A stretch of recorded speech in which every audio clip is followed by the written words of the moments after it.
Rockport, Surfside, Galveston. I'm Texas Island Country. The 830 is with the Yeah, 361. Charlie cussing is really not much of a problem, but every once in a while he gets a little unhinged. We got to calm him down. Welcome to Island Moon Live on YouTube. This is the pre-radio show broadcast portion, and we'll have everything set up soon and going live. All right, good to see everybody. Bounce my ass off that sandbar. I've had tar between my toes. I watch the sunrise atop a Well, I sand think dune. we That's right, I'm probably one ought to of start those. briefly with Tweet. Patria Alamo Mustang. I'm Texas Island Country. Hi, Josie. St. Joe. 361 is with the 830. Get out of the way. Surfside, Galveston. Texas Island Country. The 830 is with the 361. Somebody Taylor.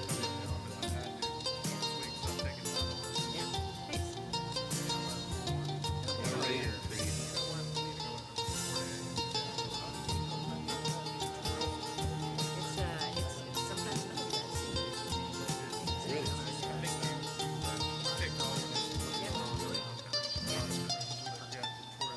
Patria Alamo Mustang. I'm Texas Island Country. Well, they redid the board. Mansfield cut to St. John. The 361 is with the 830. Laughing down out to Rockport. Surfside, Galveston. Still moved in with Texas Island Country. 830 is with the 361. because it brings people there. Yeah. Oh, absolutely. No, nobody is against it, but I think the point is that you can't forget. You can't forget that there's other parts of the time too. And a little bit of Gary And then there's Wildwood. We're all kind of blended in. We all need to work together. There's no good guys and bad guys. We're all one. So how did that get resolved? Yeah, and everything feeds each other. Tourism for the It's part of the restaurants and Yeah. hospitality, the business center. Yeah. And all those people need something to do when they're not working. Those high paying jobs. Yeah. Well, you know, that's, Yeah. once my taxes froze, that's Tweet is what I watch. That's my frozen.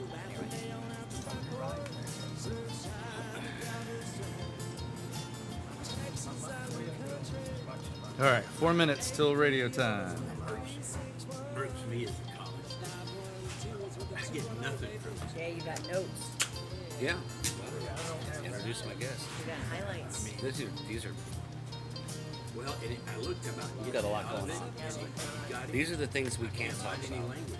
And the mics are side addressed, so eat the mic. Yeah. But it doesn't say which. And if you're gonna, they just grab the stand. Yeah, there you go. If you need to move All it. right, Tyler's coming in hot. Yeah, spinner. Just talk into the logo right there. All good. And then that'll move up and down a little bit. Well, it's all the way down. You can chill. Yeah, it should be good. Yeah. Yeah, you can scoot in a little more too if you want. Maybe we should. Awesome. I thought about it, and I saw you come in. I said I should have worn them. Yes. I knew not to come in a tie. Yeah. That's right. And run out of town. Yeah, exactly. Dale learned that when he first came in town. In fact, his tie is still tacked up Is on it the still on the. tacked up there? Yeah, don't cut it off. Fortunately, it was a crappy tie. So it was okay. Yeah. I don't have a tie up there.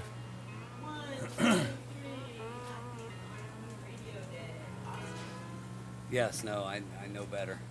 How far out are we?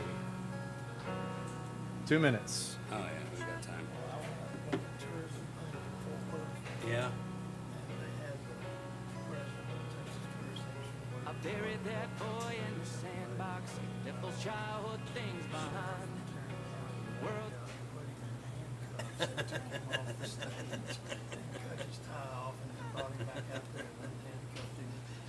No tie zone.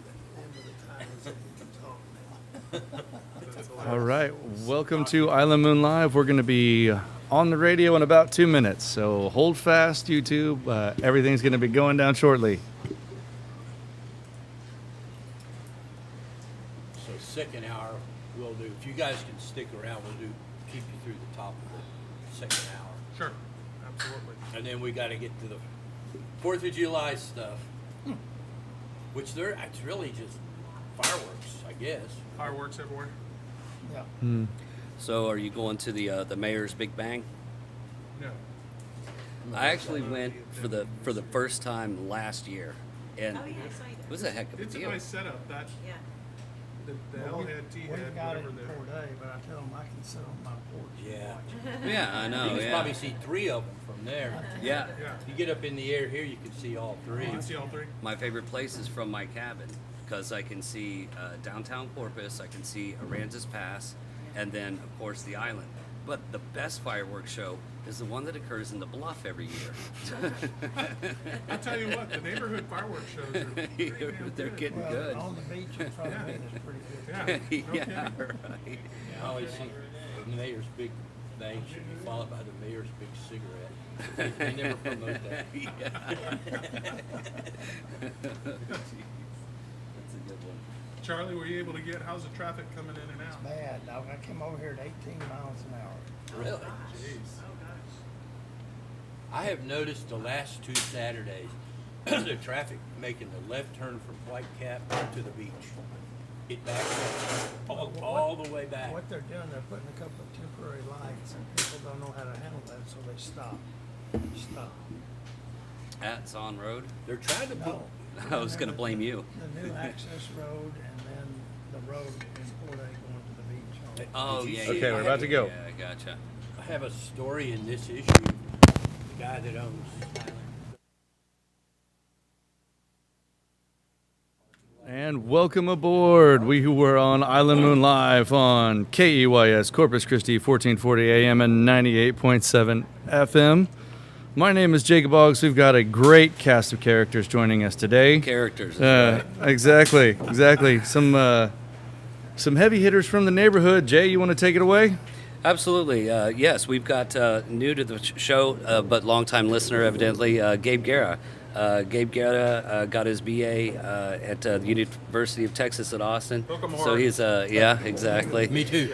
But if you don't know, he currently serves as the president and CEO of Clayburgh Bank, and I actually work in the Clayburgh Bank building with Gabe. And he is the past chairman of the Corpus Christi Regional Economic Development Corporation, Chamber of Commerce, Del Mar Foundation. We could go on and on, folks. But he is currently the chairman of the Port of Corpus Christi, of the Port Commission, and he was the City of Corpus Christi appointee in January 2022. And he walked through the bloodbath that occurred, and he came out, he emerged victorious. But Gabe and I were talking before the deal. We've got Charlie's on here, ex-Port Commissioner too. These guys also have a lot in common. They're also Eagle Scouts, along with our friend Jace Tunnel and Ryan Skabarsik from the city. You guys have got a few years on the port between you. We Yes, do, but right, I had exactly. I had enough time to learn and be mentored by Charlie along the way. It's been fun. It was a great time, and he's still someone we talk a lot. So And so Gabe wanted me to bring up. He serves on the board of directors for the Dallas Fed's Community Depository Institution Advisory Council. What is that? That's a mouthful. well, I went from advisory council. I'm the director of the Dallas Fed, their San Antonio branch board now. I okay. represent our region as a director of the Fed. So we've got a board that from Austin down South Texas, but also we get together with all Fed boards, the Houston, San Antonio, El Paso, and Dallas branch. So talk about some heavy hitters there, and it's a lot of interesting things I brought up there on what the Fed saw in Corpus Christi when they met. Came over to the port, Charlie, and saw Lori Logan when she became president, the new Dallas Fed president. I was telling Jay. That's the regional Fed. That's the regional Fed. So it's the organization that really drives the economic and looks at rates and employment for the region. But they were here in Corpus. A lot of people don't know, and they asked me to coordinate, and the first stop I told them to come by is the Port of Corpus Christi. And Pia, the research economist, senior research economist, says, Gabe, what is going on in the region? This is phenomenal. And I said, Pia, what are you talking about? Unfortunately, we don't get all the data. She says, your economic growth has surpassed the nation and the state for the first time in decades. Amazing. And Charlie, that's all that capital that came in. That's all that growth. That's almost all at the port. It's all at the port. And I think that's the story that people need to understand, that as part of this whole story of how do we grow, there are needs in the infrastructure side of things. And where Charlie's been there for many years. I remember him saying they've been looking at expanding the depth for 30 plus years. We finally got it. It's one of the triggered first some conversations opportunities. we had probably 15 years ago. You said there's about to be $40 billion coming into the port, and now it's there. It is there, and that infrastructure is a story that continues to provide opportunity today. The latest is DP World, an option agreement with the Port of Corpus Christi. Yeah, I want to talk about that. Yeah, so Container lots of great port. things. Container, who would have thought? How did that happen? Right. It's on the Well, list. I think strategically, I think Charlie and others have kind of, when you think about the infrastructure, you've got the bridge that's been that deep. The draft there is increased. You've got deep water, and you've got proximity. I always tell people, I've always said, from an economic standpoint, take a circle around Corpus Christi and the region, and forget there's a border in Mexico, because the reality is Mexico is our largest trade partner. Right. And where does that connect? It takes you to Monterrey, which is a huge manufacturing piece. It takes you north of, it takes you along the coast into central Texas. And you think about Elon, look at what Elon's done. He's Yeah. invested in our region. He's invested at the border. He's invested in Austin. He's created a circle around us Robstown. and Robstown and all that going on. And I tell people, so that's the story. They see the connection and the changes with the trade, and DP World is excited. They had 10 people here this week, Charlie. Well, what you don't realize too, we're a multimodal port. Yes. Bingo. Oh, jeez. We're a multimodal port, and so we have direct access throughout the nation with the highway system. And but rail. we've got 3 Class 1 railroads that come into the Port of Corpus Christi. I was going to say that's And one of the benefits from people talking about things in Dallas, like international business in Dallas is reliant on the rail going east and west. Is that the same thing you're saying down here, Charlie? That's what he's saying. Absolutely. One of the things that happened during my tenure is we became a strategic military port, and the reason we were able to become a strategic military port, they had the Hurricane Ike that hit the Houston-Beaumont area, and Beaumont was the strategic military port at that time, and they called us and they said, we've got to move cargo, military cargo, can you do it? Can you do it in 3 days? And my staff, our staff said, yes, we can, and we did. And as a result now, all that military support for our operations overseas comes from El Paso or Killeen or wherever into the Port of Corpus Christi, loaded on vessels and sent throughout the world. And so that rail was just such an important piece to that. And then when you go, I'm sure you've driven on the highways and you see the wind turbine on rail, or you see them on trucks. Those are coming through the Port of Corpus Christi. So, the fact that we have the deepest channel in the Gulf of Mexico, we've got interstate highway connectivity, and we've got 3 Class 1 railroads, puts us in a better position than most any port in the Gulf of Mexico, Gulf of America. The 3, Charlie summed it up well. And so you've got a deep water port draft. You've got water, connectivity by rail. Now we own property that was strategic, and during Charlie's tenure that we started this effort to the inland port out east of Robstown that has the 3 Class 1s that connect all. If you look at the south, if you look at our border where all that product's coming through, it's connecting Laredo down to Rio Grande Valley, Brownsville, McAllen, the entire area where product and trade continues to increase. And so guess what DP World said? One of their big reasons to say we want to be here is they see the southern border and those opportunities continue to increase. They were very surprised, Charlie, at how much they want to not only bring in and import, they want to export. And there are tons of companies like GCGV and all these other we're the largest acetaminophen producer in the world here in Celanese and Bishop, Texas. That gets out railed. I mean, so they see all that as opportunity. Farmers are saying, hey, we'd like to ship our cotton. They used as well. to ship cotton. They from used here. to ship cotton. I used to drive a cotton Yeah. truck from Taft over there. The That's my farmers. summer job. We had a USDA meeting, and they're saying we're on board. What do we got to do? And USDA is putting a letter of support together for some grants and things that we're trying to do to help build. Our Is the infrastructure. maquiladora industry along the border still as strong? Alive as it- and well, and Yeah. I would say that with what's happened with Trump and the administration, I think it's created additional opportunity. Charlie's been part of these trips. You go down to Mexico, I've been twice, and I've seen the story change, and you see huge investment coming. One of the things they have is with comes investment, they have challenges with capital. So we had one particular company come up and say, we want to ship into the port of Corpus Christi down to south to Mexico because the Lázaro de Cárdenas and some of the areas in those port entries are so congested. They also say they got theft issues with trucks and trains and other things. So it creates a huge economic development. Are they? Is it mostly? They used to make a lot of car Parts. It's huge. So- dashboards. And, Bingo. So Yeah. if you focus in on the manufacturing, look at I said the other day to a crowd, Charlie, I said, we're now U.S. Steel, Texas Steel, South Texas Steel. You got Steel Dynamics. That steel is going up to build places, build buildings, and it's going south for car parts. You hit it. does it? Well, I used to go to the maquiladoras.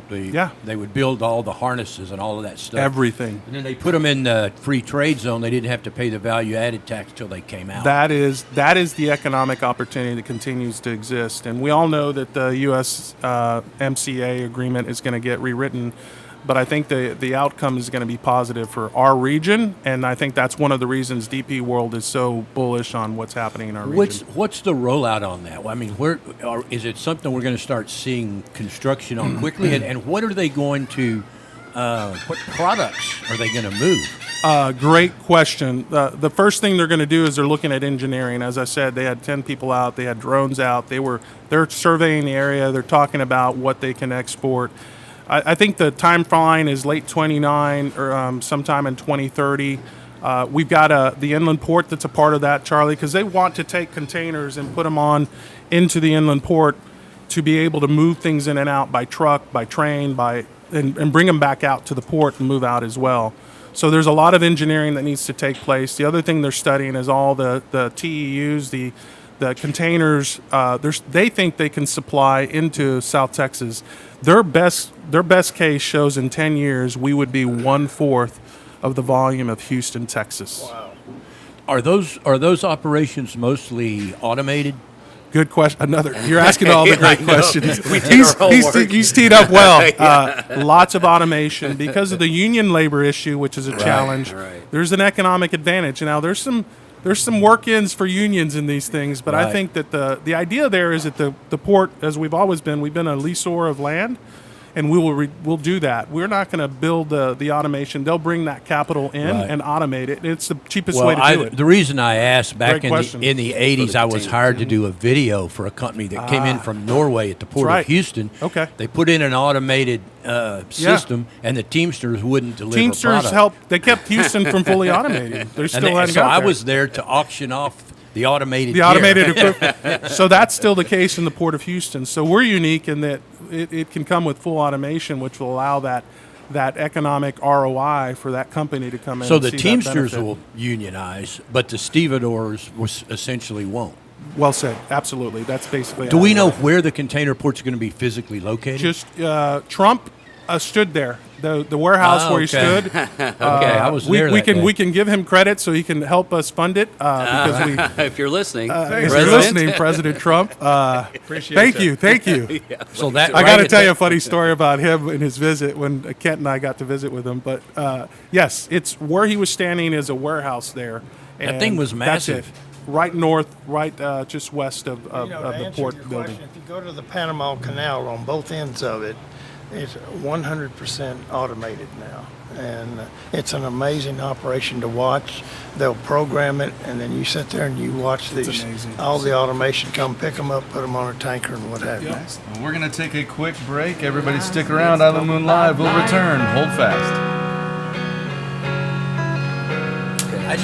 how did we 27 on the fifth how did we, side. Learn about the green miss and being grass. container port. Dreams di- How did that pass us by?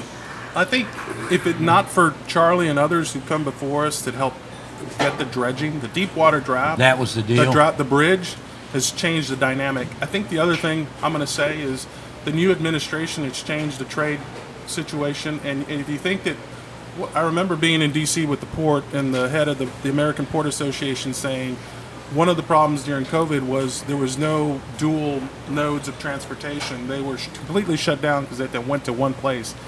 I think that companies they want certainty they can get things in, so they're looking for multimodal transportation Right. areas as well. Will you have some version of manufacturing come in? That is exactly what I say. That's where the to jobs create- are, That's right? where the jobs are. So when you have the transportation, then you can create the manufacturing. To your point earlier, we take steel down to Mexico. Why can't we build cars? Why can't we do things around the manufacturing? That, from a cost standpoint, now you got the 3 rails, you got highway, you got the deep water port. It becomes the driver of manufacturing. Yeah, And the answer to that is labor. It is labor, and Charlie knows this. GCGV, the guys there, Paul Fritsch, their teams, the venture executives would come in and say, best labor, better than Houston. They said that several times. They said, you've got young, capable, they've got grit, they want to work. Well, the other thing is too, we've got 3 universities, A&M Corpus, A&M Kingsville, and Del Mar, Yeah. that are willing to sit down with these industries and say, what do you need from a labor standpoint, and then create curriculum to train the people for those jobs. Everywhere I went around the world and spoke, I took representatives from these 3 universities with me to talk about the workforce and let them create that curriculum. Someone must We have got- dropped a drink. yeah, a big one. Debbie, can you let them know? But that's a reason. But that's a way for to keep kids here. That's always been the brain drain. If I can add, Jason Bevins, the head of Tesla, said, Gabe, and I've heard him say this a couple of times, and I love these conversations because it drives the labor point. He said, I've been around almost the got world. rained on. I've not seen a labor force that's as good as it is Okay, here. coming And back. Del Mar is a big piece of that.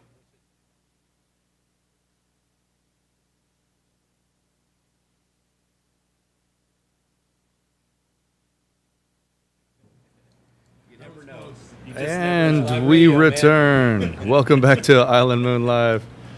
Gabe Guerra, Jay Gardner, Dale Rankin, the one and only Charlie Zahn, and my name is Jacob Boggs. Debbie Noble ran in real quick, and we almost got rained on by something upstairs. We're at our Docks Waterline Oh, Oh, studio. We tell ourselves it was water. Yeah, I exactly. think the beer was good upstairs. Yeah, right. Excellent. So we were talking on the break. We've been talking about kind of port development and the new action in the area. And I wanted to kind of just tee this up and see what you guys think. I know a lot of people have been asking about the new redistricting, including Port of Brownsville now in our congressional district. What effect does that have on the port? Are you a fan? I know I've heard people say because I was in Brownsville a little while ago, heard people say, man, we like it because that gets more attention for our entire coast. Is that right? That's true. I think Charlie and I would agree that here's an example. The Port of Houston's not going to be so happy. I think there's enough room to compete on containers, but they may not think so. So having one representative versus having 3 that surround the Port of Corpus Christi gives us more leverage to continue, because we have one senator who lives in Houston as well. So you've got 9 congressional representatives in Houston, Texas. And Charlie will tell you, he could probably tell you stories of how that's benefited them tremendously. It And has, there's no question about it. And I think being able to work with the Port of Brownsville and to have the representatives that we have now and the senators that we've been fortunate enough to have over the years, they not only take care of Corpus Christi, but they take care of the areas where they live, which is Brownsville, McAllen, and that area. And they're able they've created a relationship with the Texas legislature that allows them to pass bills or appropriation bills that are beneficial to not only us, but the Port of Brownsville. Right. And it's a lot easier to get a majority of the votes to pass a bill when you're representing multiple areas, unlike the situation we put up with in Houston. Well, Brownsville is bringing in a container operation too, are they not? no, they They're are not? not bringing in. They're bringing in LNG. They're bringing Right. LNG. So They've got the that's- SpaceX component. There's Right. word of a refinery, a big, huge refinery in the words of Donald Trump, but the infrastructure's not there, so they got a ways to go. Charlie can tell you their big challenge is, I think they can attract it when you have someone like Elon who's invested capital in that region. Capital attracts capital. Right. That changes things, but it's good, as Charlie said, it's great for our region. We connect with them. So do you expect? I'm sorry. Go ahead. But looking at the nuts and bolts, since you guys brought up the Port of Brownsville, they're getting the new refinery down there that's going to do the West Texas. They've got their LNG plant appears to be ahead of ours, Next decade, and they're doing ship cracking. And then now the latest controversy is they're going to do automated ship building down there. they've got a South Korean manufacturer that's looking at some shipbuilding. Again, much of their challenge, even with the refinery side, I think the statements have been made, but I think they got to look at engineering. Charlie will tell you, you've got to get the pipelines down there. That's one of the advantages. So right now with the Strait of Hormuz and what's happened with oil, does the economics make sense for that pipeline to go there? Because the return of investment has to make sense as well. Right. Whereas Corpus, the advantage is we can do that heavy crude from Venezuela. When Donald Trump was here, we're standing next to him, and he said, "Look at what do we got on the right? I know. What do we got on the right? We Ghost got ship. Venezuelan crude," and it was funny to hear him. Ghost ship. All right, so that's I love Sitka. That's Sitka, right? That was Citgo. Well, they all do heavy crude. We were heavy, so they do sweet. Like Valero has done some upgrades and invested capital, but we can do both. We can do all crude. That Valero refinery back in 80s, I guess it was heavy crude and nobody wanted it. Bingo. And Bill Greehey bought it up and they all thought he was nuts, and then till they all thought he was a genius. Yep. He's doing very well right now. Yeah. Yeah, he is. Those crack spreads are pretty good, I hear. Is there any now? What is our? We're taking in. We're kind of the port for the Permian Basin for the most Correct. part, right? We connect. I say we're the story of Texas, right, Charlie? That's exactly right. We connect West Texas. We connect oil. We're the American crude, the center of American and Texas crude. It is here and connecting the global part of the world. When with it that. goes out, where does most of it go? Well, lots of places, the and that's ships. changed here recently. But it go to Europe, primarily Rotterdam. Right. It went to Korea. Now it's going to India. It wasn't going to India. Guess where India's starting to come in after this incident with the Strait of Hormuz? We've got Indian ships coming in for crude. Why? Because they need certainty. They can't afford to be completely Right. cut off. And Russia's is not exporting. And right Russia's not exporting right now. So you've got new chains of opportunity with demand that are factoring into our crude right now. I did want to ask you, at one point in time, we were supposed to have some like near shore lightering facilities for the VLCCs. What happened to those? I think One went to Louisiana, The buoys, didn't the it? buoys, right? The Yeah, the buoys, Charlie. buoys. Yeah. Economics, Yeah. bottom line. Economics and permitting. Yeah. Permit. I heard that one went up towards the Freeport area or something like that. It I was think headed that way, I don't yeah. know if the permit was approved for it or if it It was was. actually, yeah. Report one in Louisiana. Been approved. Yeah, It has, we've okay. got one as well. Yeah. It's still on the Phillips books? 66. It's still looking. It comes down to economics. What does it take to build a buoy system to get the ROI and get the investment? At the time, if you look forward to the crude global demand for crude into the future, it was coming down. Now with what's happened at the Strait of Hormuz, guess what's that done for U.S. crude? It's now on the other side. It's on the upscale. So that could change the economics. Now, a couple administrations ago, under the same administrator, we'll say, Yep. well, we became energy independent, right? Yep. So Right. where are we sitting on that now? We remain energy independent, which is a Okay. strength of, which is the resiliency of the American economy And the what Texas what economy. importance does Corpus play in that? Oil exporting. Right there at this. That's why I tell people it wasn't. Do you think it's? I tell people all the time it was not coincidence that Donald J. Trump, on the day he decided to go into Iran, came to Corpus Christi. Yeah, right. We were told 2 weeks beforehand, and I'm telling you, he knew before. Where do I need to go to show our dominance? The guy knows how to strategize, and he ended up here. I say for a reason. He knew that we represented energy for America. It wasn't just the Whataburger? It was not. It was in the big bridge. He told Yeah. Kent and I. I got to tell the story. Hopefully Kent's listening. He leans over. He says, "That's a big, beautiful. Did I build that?" And Kent started. Well, Kent being the analytical. Well, Mr. President, blah blah. Now I wanted to kick him. Yes, Mr. President. you The built Trump that. Bridge was built by you. What else can we get? Was What it, else as- can we get? so But he what- did go out there and say, "I built the bridge." By the way, so Well, but he did get that through Michael Cloud, he got that first dollar for us He did. to deepen and widen the ship channel, which was the second most important part of this deal. Get the high bridge so you can get the vessels underneath it and get the deeper draft in the port. And, Michael loves to tell that story, but he was actually asked by Trump to ride back to Washington, D.C. after an event in Houston. And the president said, "Do you have anything you need?" And he said, "Yes, sir, I need $1. And for Trump, if somebody say $1, that's inconsequential. But he said, "Why?" And he said, "If we commit to the $1, then the federal government has to pay their share of the cost of the deepening and widening of the ship channel." And we got $18 million in that first allocation from Trump. And Trump actually stood up in a press conference and said he was going to do that. Yeah. And you see it now. You see the result. He Under also- Charlie's administration, they tried for 30 years to deepen that port. Charlie got all 4 funding mechanisms during his tenure, which tells you a little bit about what's going on. And congratulations, Charlie. And to watch him and what he did in D.C. with the team, and we got a great leadership by Kent and the entire executive team. We couldn't be more proud to see what's going on around us with great leadership. We're about to hit a break, I think. Yeah. But what is the uncertainty in the Strait of Hormuz going to do to the Port of Corpus Christi long term? Can you tell? Opportunity avails big time. The energy, and I think DP World said it best, we're not only interested in the local region, we're interested in the international connectivity of what you just said earlier. What does Mexico mean? What does manufacturing mean? How can we connect it? And I think the reciprocal part of that for us as a community is how do we leverage those nodes of transportation to ROI for investment of new capital that doesn't take water, by the way. So anyway, I'll throw that in. Right. Didn't mean to go there, but I'll throw that in. Well, we try to we once we go down that rabbit hole, we can't ever get out. We of can't it. get out of it. Yeah, it's dry hole right now. We'll Yeah. get it to a little Right, bit of yeah. water. No, things we can't talk about. Take that one off. That's right. I was told not to go. I there. want to also how did the container people find us? How did they end up on our doorstep? Years ago, Charlie can tell the story because it was under his tenure as well. They found us because of the bridge and the Deepwater Draft.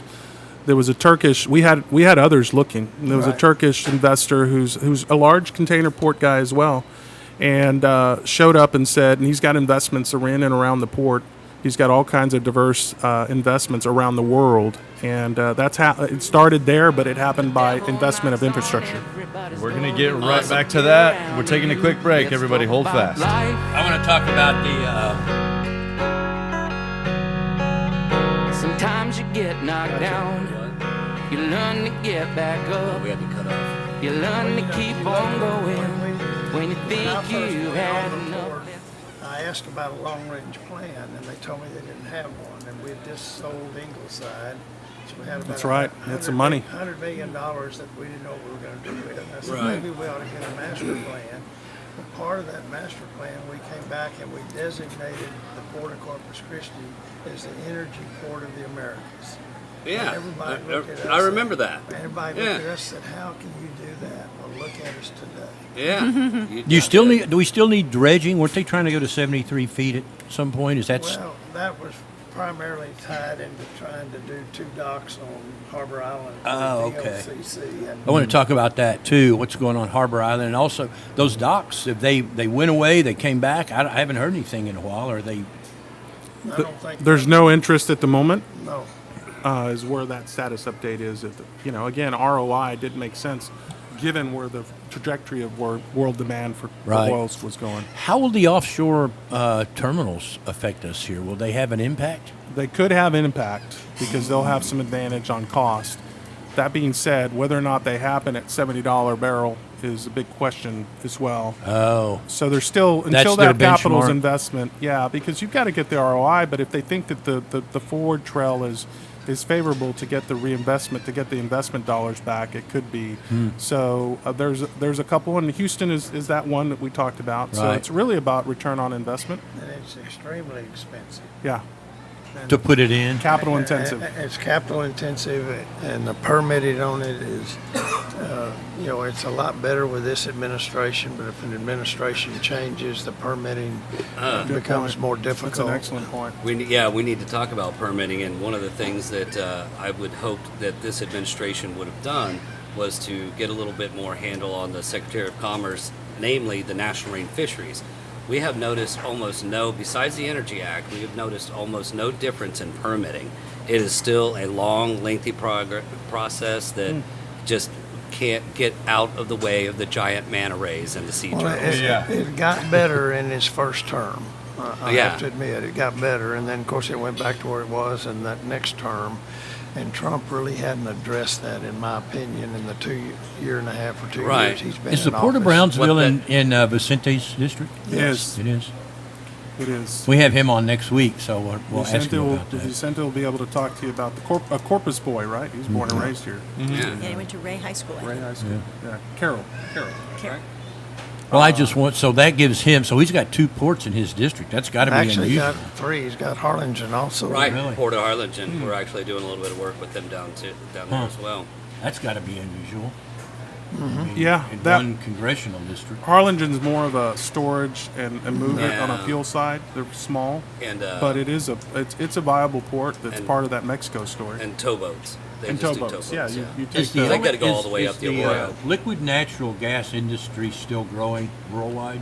absolutely.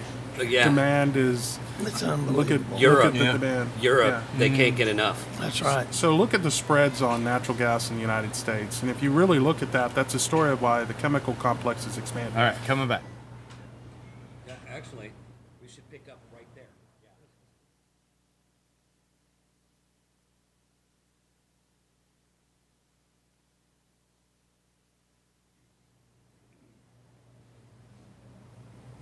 Well, I've got good news for everyone. You're on Island Time. This is Island Moon Live. We are here at our Docks Waterline studio.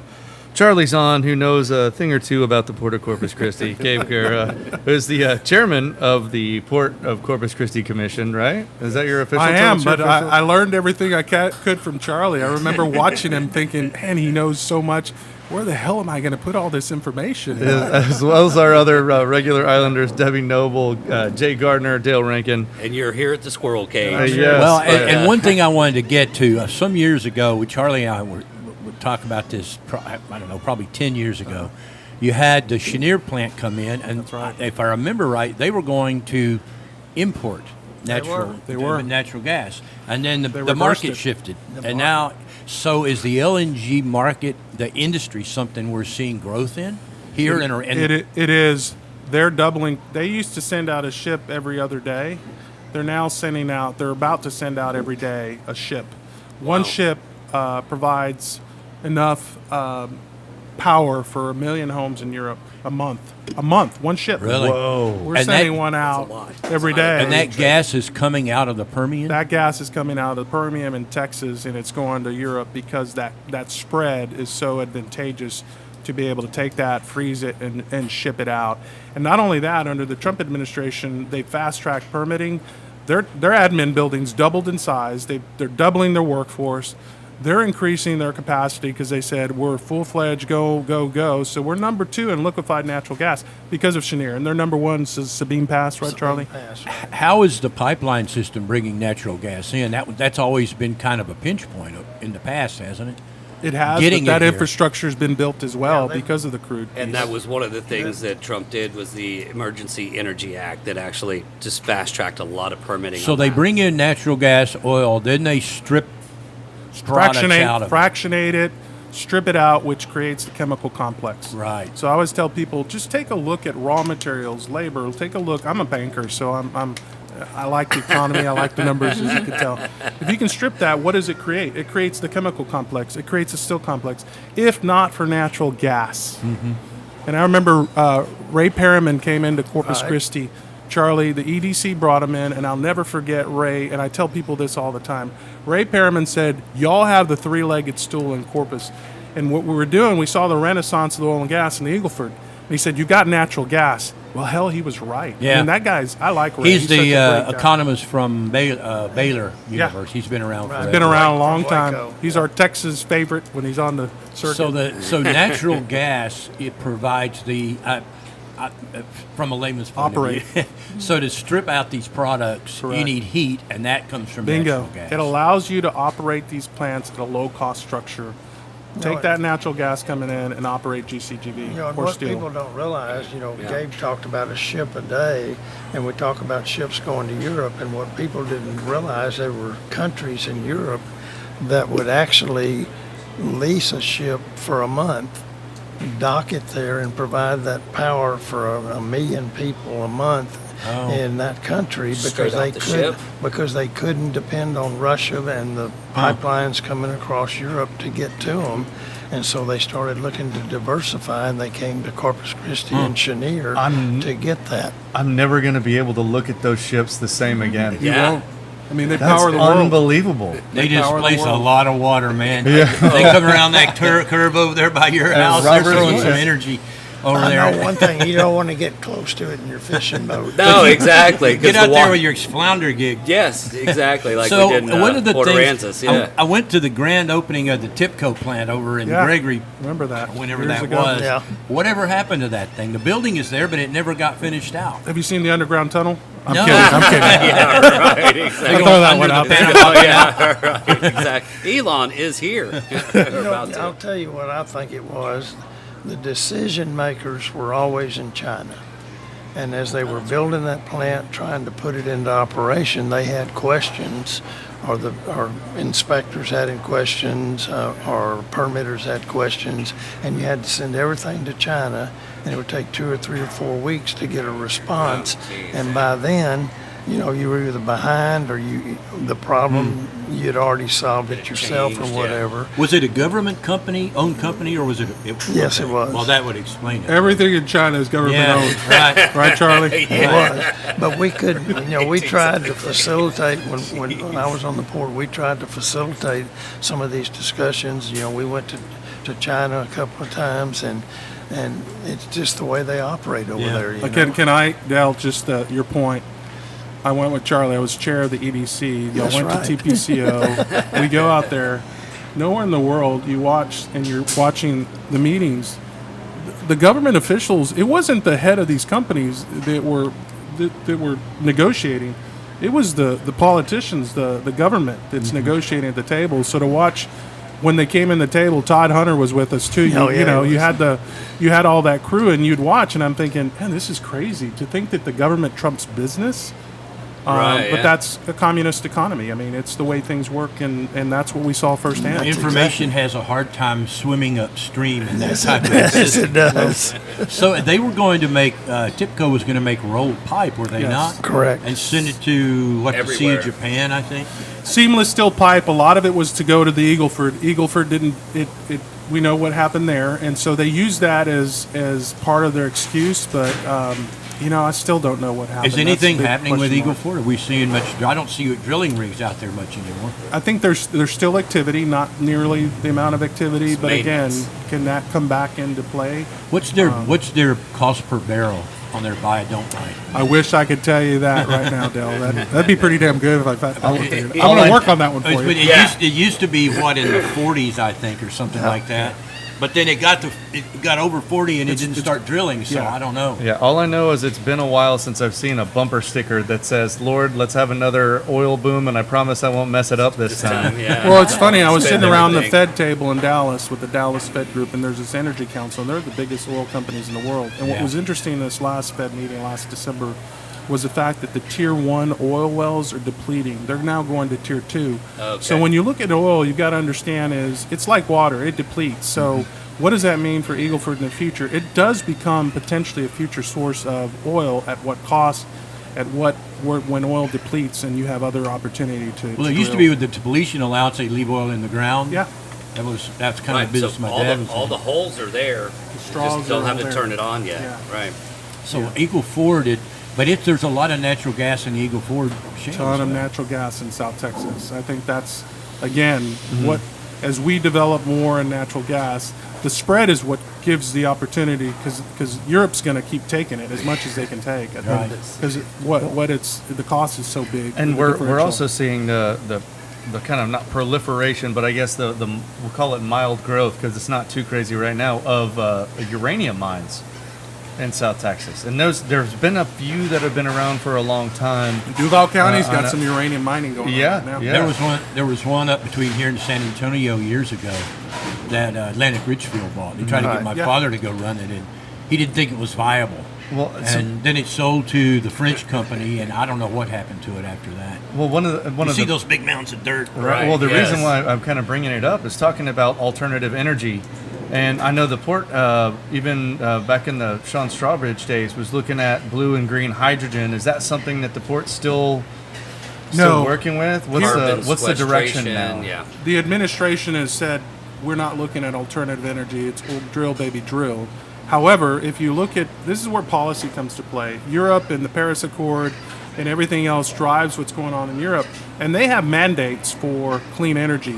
That's what drives it. It was never about domestic energy for the Port of Corpus Christi. It was about what opportunity to get capital and federal funding from the government Right. to export that energy out to the world. Interesting. Okay. Florida Light and Power owned all of those, Yeah, all of absolutely. those wind turbines, and Yeah. they had a 15% margin built into their rate Bingo. structure. Bingo. I used to lobby for them, so Yeah, so you know that. so it was an easy sell. It was an Yeah. easy sell. The more you build, the higher your 15% goes. Yeah.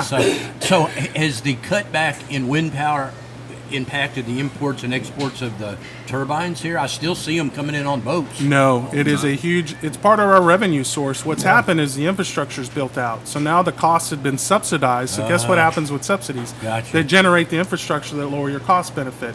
Now Texas needs all power. You think they're upset that they have wind turbines right now when all these data centers are needing Right. energy? So they're talking about how do you get the batteries in there? How do you do this and do that? So no, the answer is no. We're seeing more blades come into the port of Corpus Christi. We Where got do they lay come down from? yards. Where do they make those things? I always wondered. They're making them abroad. They're certainly not coming from China anymore. Yeah. But they still. I'd have to get back on I that always question. figured it's like the Low Countries, maybe Sweden or somewhere, because they were up in Sweden. China. Charlie is may one know. of them, Sweden. yes. So They- speaking of energy, though, CPS. Have you guys been talking to them? They bought both of our power plants here in Corpus Christi. As we look over at the Barney Davis just across from us, and the navigation. Yep. So how those? How do they play in? Well, Rudy How Garza did and I they went. manage to sweep in and buy Yeah. our power plants? Rudy Garza and I are childhood quietly. friends. Yeah, Rudy was the CEO, and he and I were scouts. That's how I first met Rudy, and he and I went to high school together. He was the CEO, but he's retired, quote unquote, and he's now the general manager of Lower Colorado River Authority. So if you want to get Rudy in to talk a little bit in the future, I can help you with that. Bottom line is those conversations. I think that the important thing you need to understand is who owns those plants. Yeah. A Public city Service, public service owns that, and which is owned by City of San Antonio. who's the mayor Right, in the city of yeah. San Antonio? Have you seen what's Yeah. going on there? Yeah. I mean, it's a little bit too bureaucratic to say it's an easy thing to weather Yeah. through a city bureaucratic process. Sort of like dealing with China. I was gonna say like dealing with China. you said it, I didn't. So I don't want some friends. I didn't say that, San Antonio, by the way. Well, but I'm just saying. Not to Are get we too on commercial break here? not to get too far down the water rabbit hole, but the port is inadvertently at the center of the water debate. As you look, you're talking about, Charlie, about a long-term plan. How does the water future play into potential growth at the port? Have you seen a pushback from industry worried about water? Charlie, he can tell you, and I'll follow up. But I'm going to follow his answer because I know what it I'm is. talking about new companies Yeah. looking at Well, coming in. we know that a major refinery was looking to do a large expansion, create about 1,000 new jobs, and they took that expansion to Louisiana rather than doing it here in Corpus because of water. I will tell you, there's a company right now that needs just, because it sounds small, 1 million gallons. They need 10 million gallons. They'll use 9 million in seawater. They are well-recognized global company. I won't say more than that just because of the NDA we have, but at the end of the day, the answer is yes. Water continues to be an extremely important part of how we develop because of our industrial base. Right. And that natural gas is a part of that deal. How there, long too. do we See- have to see, solve the problem? One of the things that people don't realize is that during that big growth period we had at the port, we went as a team to all these countries and were soliciting business for the Port of Corpus Christi and the Coastal Bend. And we took water experts, we took power experts, we took permitting experts, we took financial experts, we took the universities for.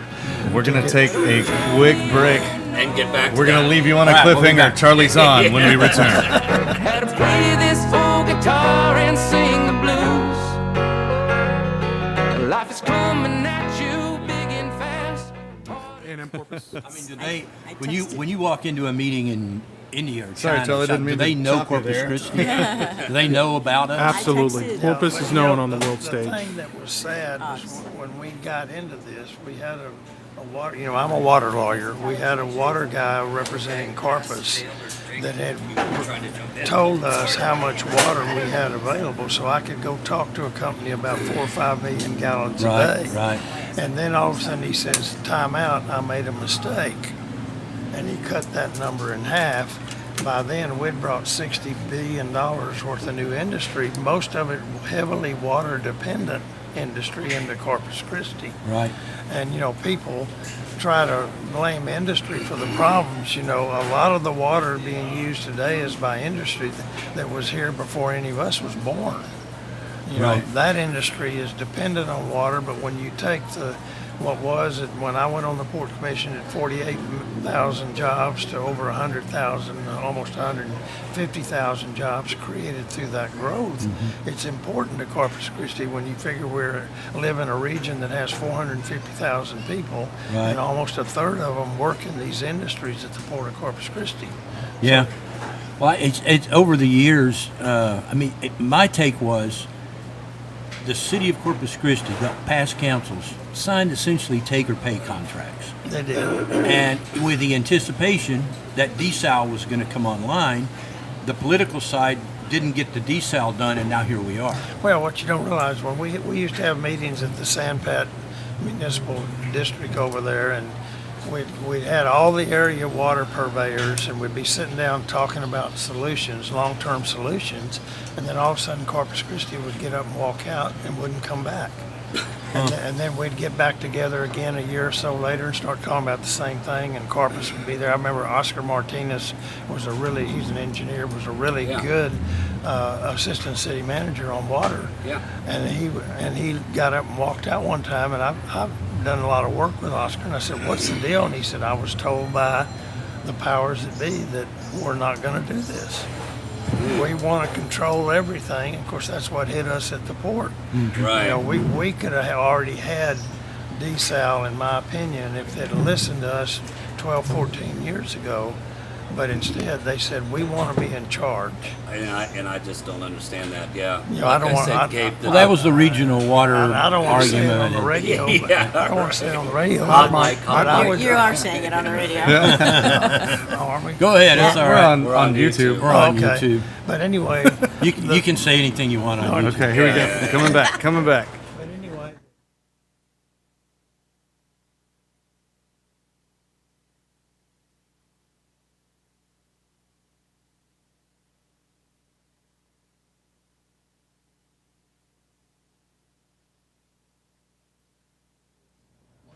And we are back on Island Moon Live. We are rolling in style here at our Docks Waterline studio. And if you want to be rolling in style, you should probably get rid of that old car or truck.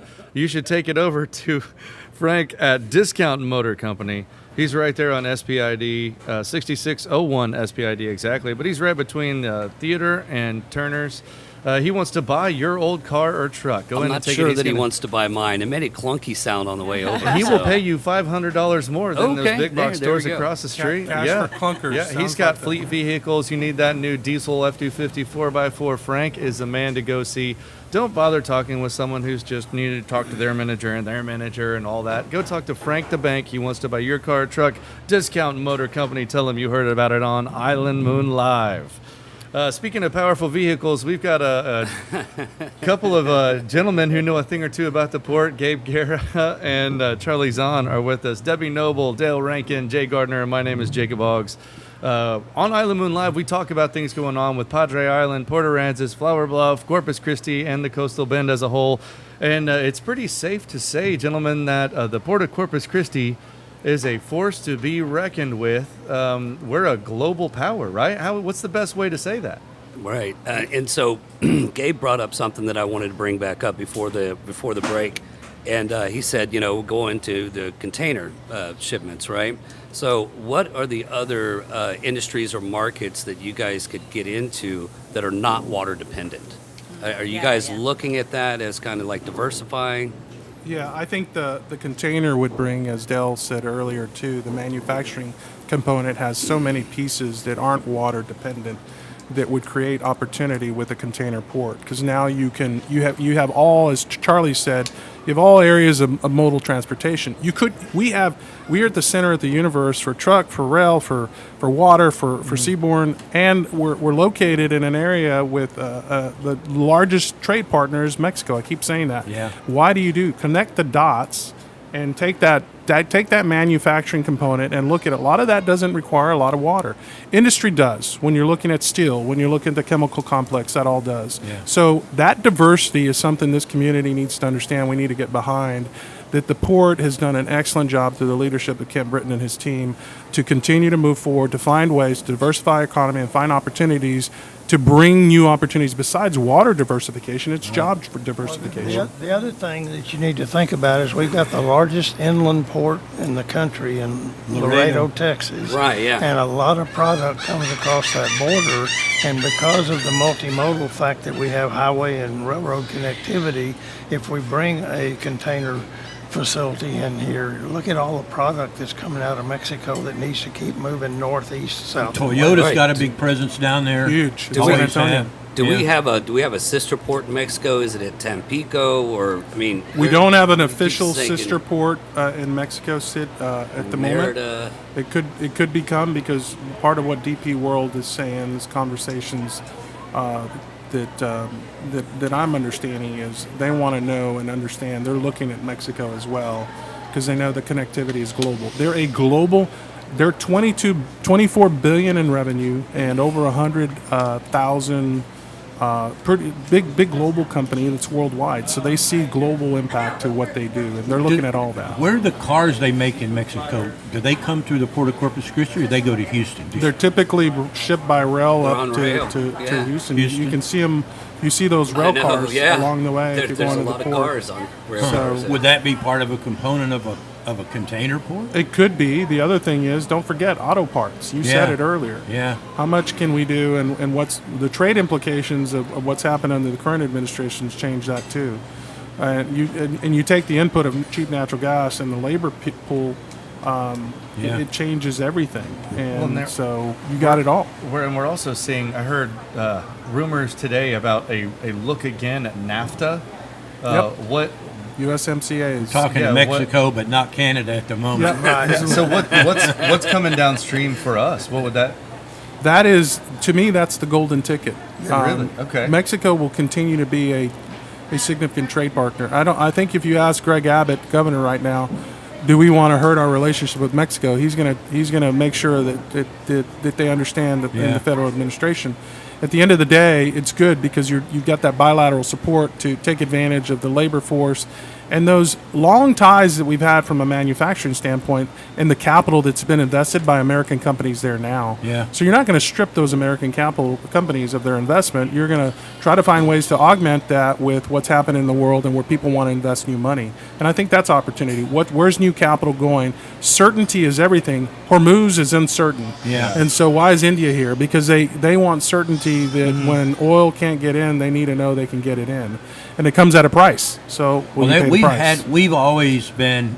I covered the original NAFTA agreement. and they Yeah. had them in San Antonio because Yeah. of Tom Frost. You're talking about Right. being a banker. Tom was a big he part was, of that. He brought the Bushes together with at that time it was Carlos de Guattari. Yep. Was there, and they did the negotiations, They did the at a negotiation. hotel in San Antonio because of Frost Bank. Yeah. Well, Dennis Nixon, who you know with IBC Yeah. Bank, is part of that because of Dennis's bank, that bank, IBC. We like Dennis. He's building us $1 billion. He is. Well,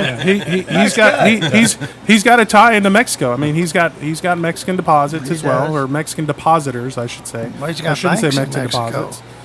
They've got they got banking and border banking basically. Well, you And- said you're in the banking industry. How's the banking industry adapted to the growth of the port? Is a lot of the financing done locally? I think the global part of the financing is done by the multi-global big banks, but we're the bank. So Clayburgh Bank, we're 122-year-old bank, King Ranch family owned, closely held for 122 plus years. Yeah. The investment that's made there is we take care of our community. So it's the secondary and tertiary guys who are the industrial support companies that support the port. It could be the machine shop, the welding shop. Right. It could be all those. That's who we are part of. When those investments come in, they've got multinational banks, global banks that are part of that. But the benefit is the entire community grows. The capital is needed at the level where these small businesses, the restaurants as well. I mean, everyone in our community is served by our local banks, and so the rising tide lifts all boats, pun intended. That's Right. what's happening in Corpus Christi, and it's been good for So Clayburgh the Bank. financing happens in the auxiliary industries at the port. That money then becomes available for lending locally. Capital begets capital. Growth begets growth. The opportunity is such that people start seeing that this is a place to invest. Capital will come where there's certainty, and people will invest where capital is coming in, and they see opportunity for growth so that they can hire the people and invest the money where they need to. When you go to one of the, I'm glad you said that, Gabe, because I've got a piece of property over there in Flower Bluff that I'm looking at, and I might need a loan for it. That's all right. Oceanfront, I heard too. So. only when it rains. So when you go to one of the reserve meetings, you're talking about the Dallas Bank. What does Corpus need from that organization? Because that's kind of the mother lode of the financial system. That's the mother lode. So when you think about the Federal Reserve, I mean, obviously they're setting rates and making decisions that impact employment and the rate environment. What do you ask for? What are you looking for? What we're looking for is they're really trying to pay attention to what's happening around the employment and small business sector. I mean, they take copious notes on what's happening in every part of the community, including Corpus, and what I have to say as well. In fact, they've come and visited the port. They visit companies people don't know. I've helped the Fed coordinate visits because they're trying to understand what's the capital investment, what's expanding, what's employment doing, and that's their job. Their job is to balance between maximum employment and manage inflation to a manageable target of inflation. That's the goal. So when the free market committee, Yeah, FOMC. Yeah, they roll out an interest rate change, and that money comes out to the regional banks in Dallas. It's a liquidity valve, right? So at the end of the day, if you raise rates, what does that do? It draws back, and it could potentially draw back investment because capital is expensive. You lower rates, you increase availability of capital. So if the economy drops, what's the Fed doing? Normally, they're going to lower interest rates to spur investment. Well, I'll tell you what, we're going to take a quick break. When we return, we are going to talk about the keys to the economy and what that takes to get it all running. Charlie Zahn's also going to start telling some funny jokes. So everybody stick around. We will see you all shortly.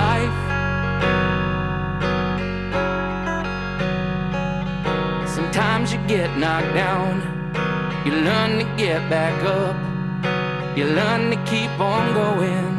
When you think you've had enough, let's talk about life. I didn't know that part. And they kept it at Tell like me I 60 don't degrees. know a thing or two. Yeah, and they Had to still play this old guitar and sing the Well, they blues. took cash out of San Antonio, so now the only place that has cash coming is at Houston. you. So they took us in there, and I mean, talk about stacks of billions of dollars, what it looked like in that San room. Antonio for years. They had the local office. Yeah, they had a local there. office. They still do. And that area would be like, I don't remember the number, but it was billions of dollars cash Flowing in. because it was all coming From the banks. underground economies. Yep. Inside of that, people with were cash. laundering money, and it was coming in. They would put out $1 billion, and all of a sudden there'd be $6 billion. And where'd all this money come from? And it was Money coming supply came out of nowhere. Yeah. So they cut it into pieces over there in that basement, and I'd haul it out in bags. Did you ever try to piece any of it together? No, I Yeah. thought about it. AI. Get it? Hey, Johnny. So they don't handle that at San Antonio anymore. No, San Antonio is now more policy and administration for banks and everything. Same with El Paso, same in Houston's does have money, and so does Dallas, and so they're highly PNC guarded. just came into San Antonio market. PNC's come in, and they came in by way of acquisition of BBVA. Oh, okay. the old Spaniard Bank. Are they a commercial bank? They are a commercial, but they become, if you talk to people, small business owners like Charlie and others, they'll say they're more interested in big business than small business. So I like that because I'm Well, a I true tried to community tran- bank. I So tried to transfer my account into them. And Yeah, I it's- was how hard informed was that? I don't meet the Qualifications? Minimum requirements? there you go. cash That's pretty. requirement. That's Yeah. pretty sad. I They walked were- in. They said it at $3 million in liquidity, and I said, "Man, I'm about $15 short." Yeah, right there. All right, segment Some- one, some 11 couch cushion minutes. coins. You guys ready to jump back in? Yep. Yeah.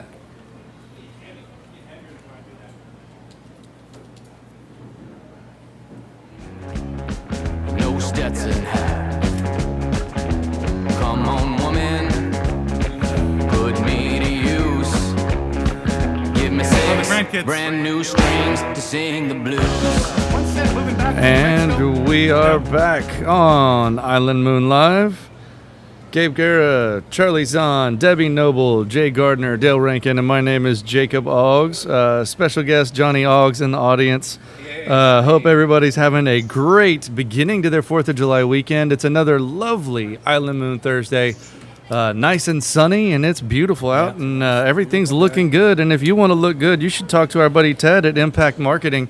He's right down there off of 423 Schatzel Street downtown. They've got a showroom. They've got their offices there. They can hook you up. He is Corpus Christi's premier promotional products purveyor, and he wants to help you look good and look your best. They've got safety equipment. We got screen printing, embroidery, Yes. anything you need, technology, cups, bags, towels. He did our Manatee Observer shirts, and also he does the Creepy Doll Crew shirts for For Jay Jace Tunnel, Tunnel. yes, and I. exactly. And You that's can- about to go to the Floating Pig shirts, where that's still under design. Yes, awesome. I Excellent. need to get my certificate as a manatee wrangler. Yes, we Yeah. do have it. We need to get it framed. After Yes. extensive training, Yes. Dale Rankin has officially become a manatee wrangler. Excellent. Yeah. So, Charlie, you were talking earlier about a long-term plan for the port.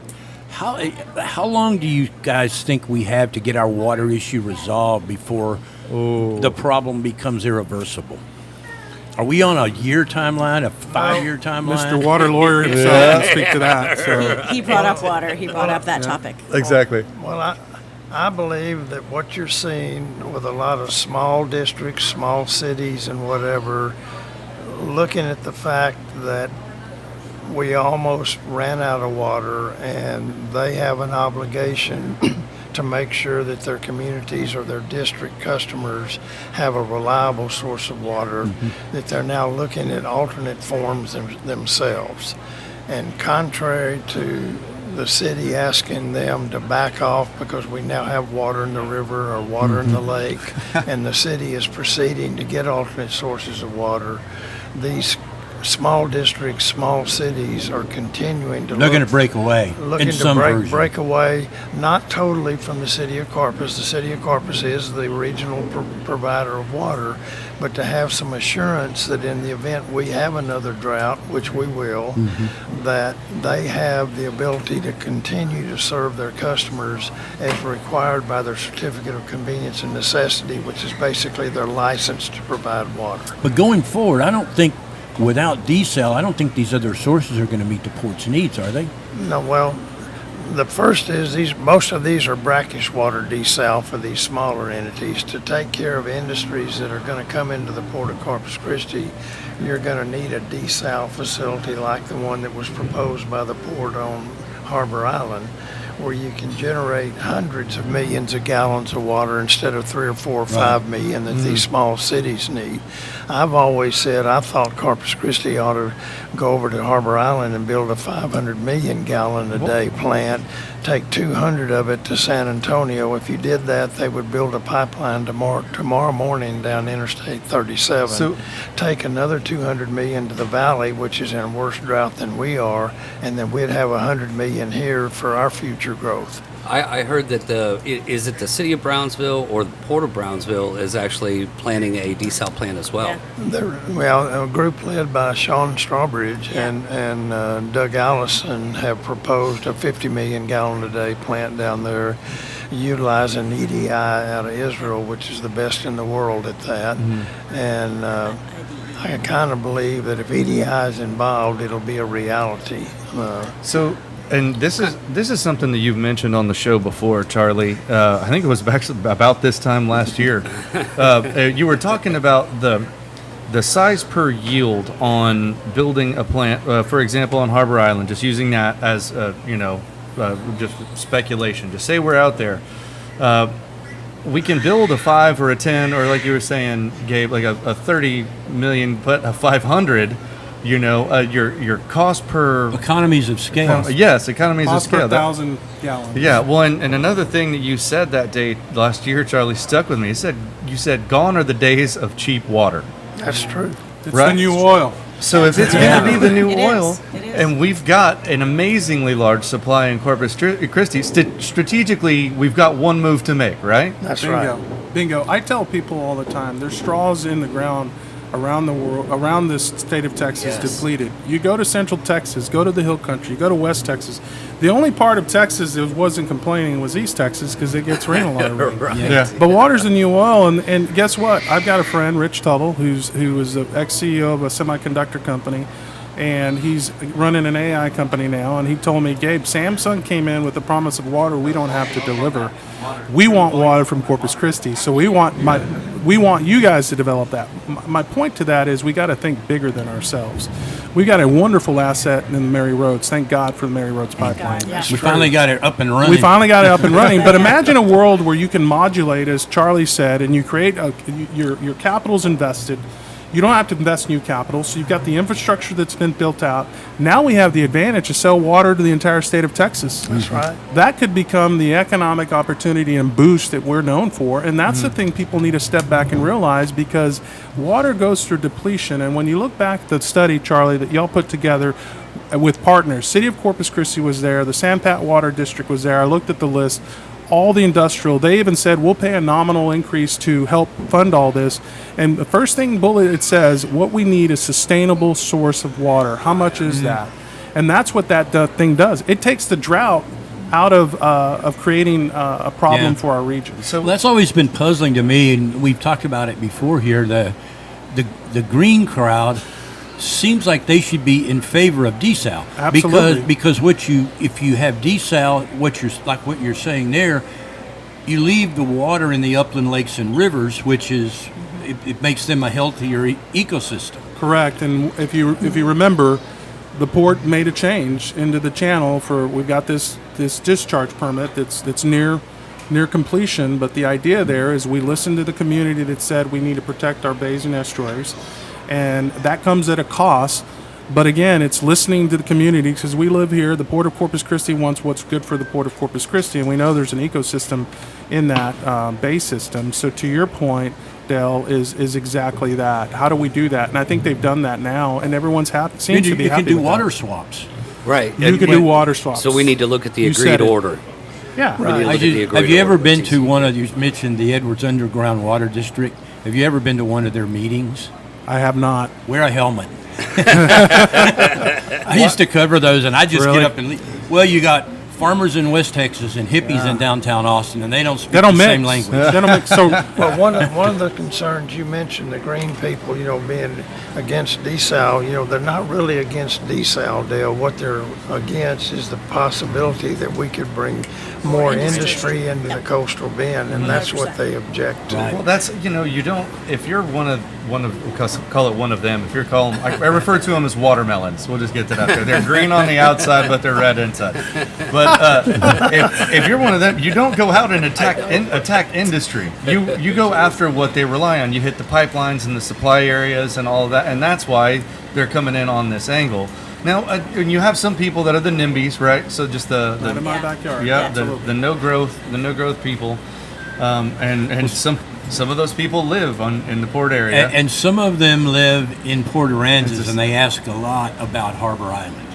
yeah. And so that's the most common question that I get out here.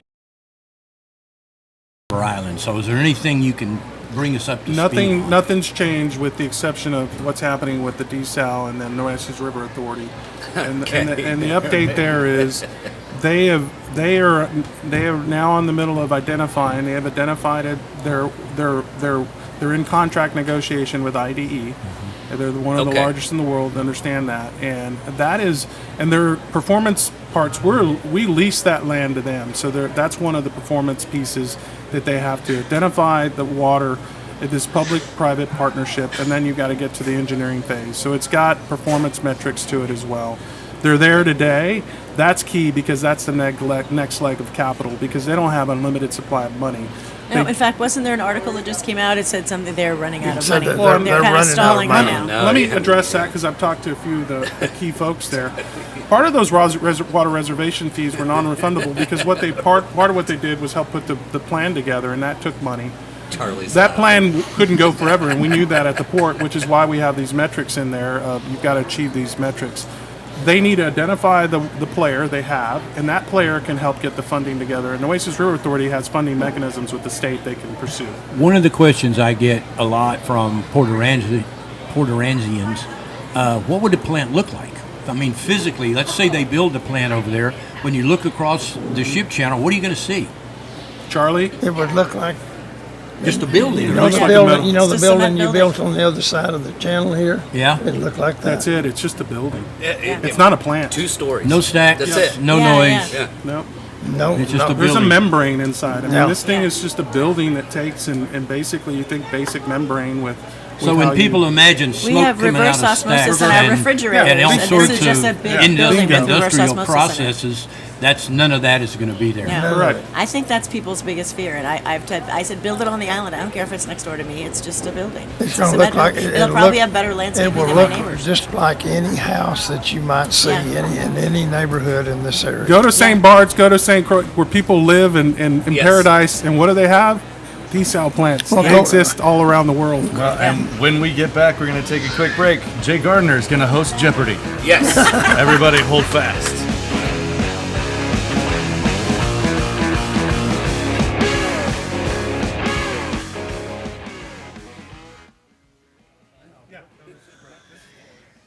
You can tell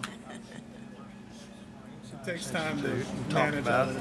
And we're actually building a new wastewater treatment I know, plant. right? We're talking still about like it's starting to building be that like facility Charlie. It right took a next while. It's door like, to it, discharging brine, discharging the wastewater treatment plant. Right out in the channel. Yeah, you absorb and, And you the know, economic side. And is when I important. took it to the objectors of UTMSI. right, they you're liked wearing that. like, I was That would mostly give- Jacob, that- you're wearing that 2 would give hats at the certainty same for our time. engines. Kathy's At least.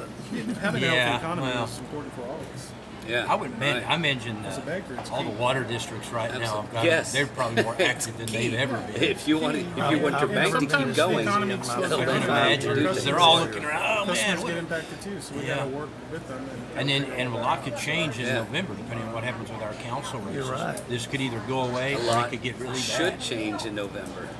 We're hoping to change. Well, I represent 6 districts That's the right big now. conversation, right? What's happening in Which will take November? place in January. phase. You talked about Jeopardy. Is there a Jeopardy around there for that? Yeah, no Is that, kidding. what do you need out of Austin Jeopardy for that? just Anything? scratches the surface on Permitting, that but one. I'll get that from the Jeez governor. Louise.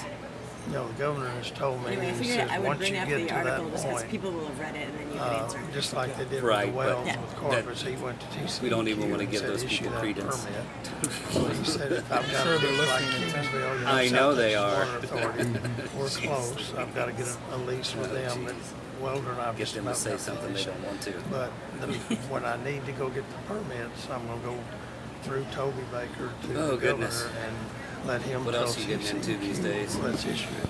If we had You a know, plan between at all of Harbor that, Island with it's, the state you know, as a help, banker, so. we stay I mean, pretty I don't see connected. why so they like, wouldn't. But he's so The mad The community right bank now stuff at is, Corpus. you know, there's a difference It's between gonna big take, it's regional. gonna take what you said in election in Right. November. All right, Yeah. before we get too ahead of our skis, segment 2, 10 minutes. You guys ready? Yeah. Yeah. We'll just jump right back into this. All right, let's go.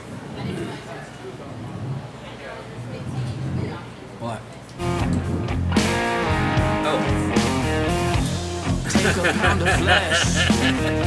We'll get there at some point in time.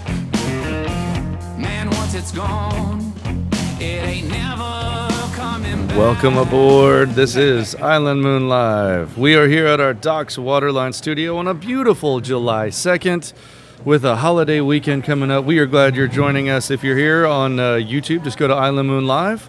And you can find back episodes and everything. You can see how a proper crazy radio show is run. Squirrel and, cage. Exactly. And we welcome you back. Seagulls screaming. We have the most mics of any radio show in Corpus Christi. Exactly. You're joining us on KUYS Corpus Christi, 1440 AM, 98.7 FM. We've got Charlie Zahn, we've got Gabe Guerra, Debbie Noble, Jay Gardner, Dale Rankin, and my name is Jacob Oggs. We've got Dolphins in the ICW right behind us.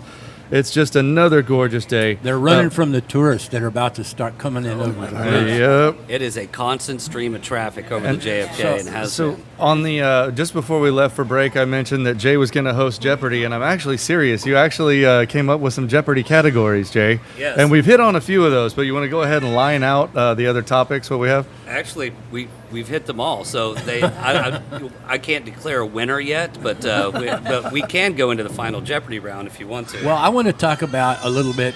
Charlie and I were talking during the break. We hear ins and outs of where Austin stands with regards to helping us with desal. You guys are talking to them directly. If we were to put a plant at, say, at Harbor Island or whether it's Barney Davis, will the state step in with funding? I think it's like everything else, right? You say, how is Corpus connected to the world? It's connected. How's water connected to Texas? It's connected. The state has absolute interest in what's going on with water. And if there's a viable option to create desalination at a scale level, I think the state would be crazy not to be paying attention to that, because they've got communities south of here, Brownsville. They got Central Dallas, all the San Dallas, Antonio. everyone. Yeah. Look at that Trinity Water Authority along Dallas-Fort Worth came together to build a pipeline from East Texas, I think Lake Palestine. Yeah. Right, To, yeah. I mean, everyone's got water issues, and this great state of Texas has power and water issues, right, Charlie? That's exactly Data right. centers and water, drought issues. So I think the state of Texas has an interest. They're honoring they've been careful with honoring the idea that the community, or the policies being made by council, but I think at the same time, I think that the monies are there and available to create a water source that the state of Texas can benefit from. Sure. I think to think that that's not going to happen is crazy. People need to step back and realize. Well, we've had this yeah. discussion with. Well, a good question is, since you said the state of Texas, the General Land Office is going to have to be involved because we're going to have infrastructure that goes out in That's state right. water. So have you guys been talking to Don Buckingham?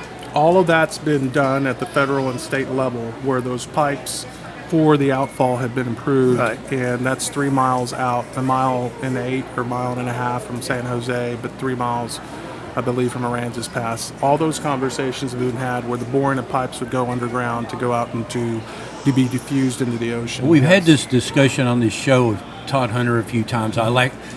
I get the impression that the governor is not real happy with us down here, and I liken it to a father driving down the road in a car telling his kids in the back seat, "Don't make me stop the car." But what does Daddy do sometimes? He lets kids do what they Fight need it to out. fight it out until Dad says, "Okay, kids." Yeah. I saw the governor here recently. He was at an event for Denise Villalobos, and he looks over, and it's the second time he says, "Gabe, we are not gonna." We're watching the region, and we're not going to let this thing fail. And so I think I think we all understand that there's levers that the state does have, and I think they're emergency levers, but they do have levers. And I think at some point, to think that the state's going to allow Corpus Christi to fail when you've got global supply of oil, gas, chemicals, and everything else is insanity. Yeah. So we've got that lever, and I think they're watching now. Water reservoirs have filled up, but there's a lot going on in the background. The state's There's a very November involved. election at City Hall too. Yeah. That could have some effect. Correct. Let me say one more thing. Well, President Trump also said when he was here, he said the same thing Gabe just said. The governor did. He said Texas and Corpus Christi are too important to the nation and to the economy of the nation to let it fail because of a water crisis. And so I think that we're in line, Dale, both in Washington, D.C. and in Austin, that at the time comes when we need to make that decision, we're going to get the help. The problem with the state is they allocated $1 billion in the last legislative session, and they intend to do that for several more sessions. That money is being allocated throughout the state, so you're going to have someone like the governor that has access to the rainy day fund to bring the real money in to do what needs to be done here. Well, in you've been Corpus. representing these water districts around here your whole career. You're a water lawyer. You got to be a pretty busy guy about right now. I've never been busier in my life. My first water client I had in 1972, and I still have that client. Wow. So they're all looking around for certain sources of water. They have an obligation under the license that they have to provide water, that they provide an adequate supply of water to everybody within a certificated area.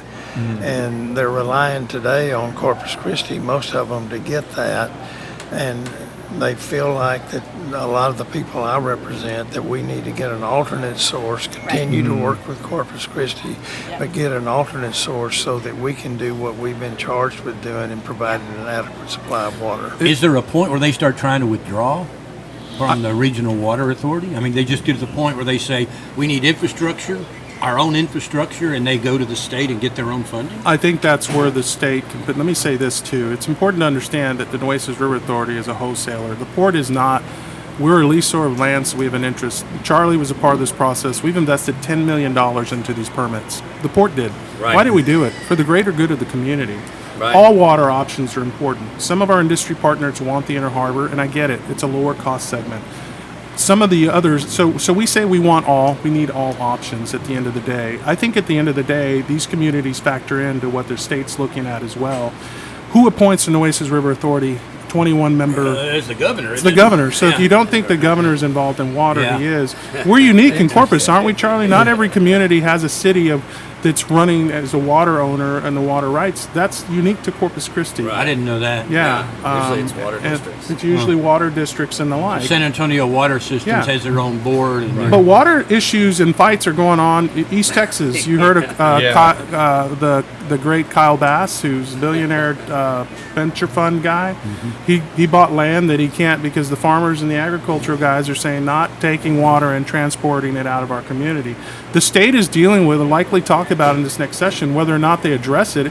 It's the new oil. Water capture Yeah. was the rule. Where does that change? I have no idea. Dallas did that, and San Antonio did that. They went to adjacent They areas. went to adjacent areas and they're brought lines pulling in back. water. And those farmers and everyone saying not in our, don't take it. So Yeah. an old friend of mine said, well, we need to go to those communities. Said, guess what? They're going to come build in your community. You want to sell your water for a profit, and what should be your? It's like oil. If you give them the right amount of money. Right. So those are part of the issues they've got to figure out in those rural districts. They went through that. We were talking about the Edwards Water District. They went through that fight, and it ended up as a floor fight in the legislature back in the late 80s. And the farmers had free right of capture. So free Well, right they of had to- capture exists still today. They had to give it up in the Edwards, so they told him you got 1 year for a benchmark, and that was the year that the guy who sold irrigation equipment in Uvalde retired. Because Well, Really? but you know, Smart guy. San Antonio went all the way to Burleson, which is just south of Fort Worth, and built a huge pipeline, but they've created massive problems up there with farmers and ranchers. Really? Well, they set a benchmark, and so the farmers pumped like heck for 1 year, and then became dry land farmers, and now they're in the water rights business. Let's take all water, brackish water, desal water, all points of water. Let's option it out. There are communities that would love to say, hey, build a pipe, we'll take it. Yeah. Take advantage of that. Well, so as you move forward, going into a legislative session here in January, what does the port need out of this session of the legislature? Well, I think one of the biggest things I just mentioned is this container port. There is a marine permit, federal one, that allow us. It's part of that. There's 10 shipping That's at the state companies. level? That's at the federal level. It's at the federal, okay. Yeah, so there's some federal components, but we need the state to continue. They provide funding and capital as well to the Texas Ports Association Right. to help build infrastructure like they did for the bridge. We need to know them to know that the investment they've made was worthwhile, and that investment is creating a return on investment like the Port Authority's expansion into containers. Well, all right. Well, we're going to jump right back to that when we get back.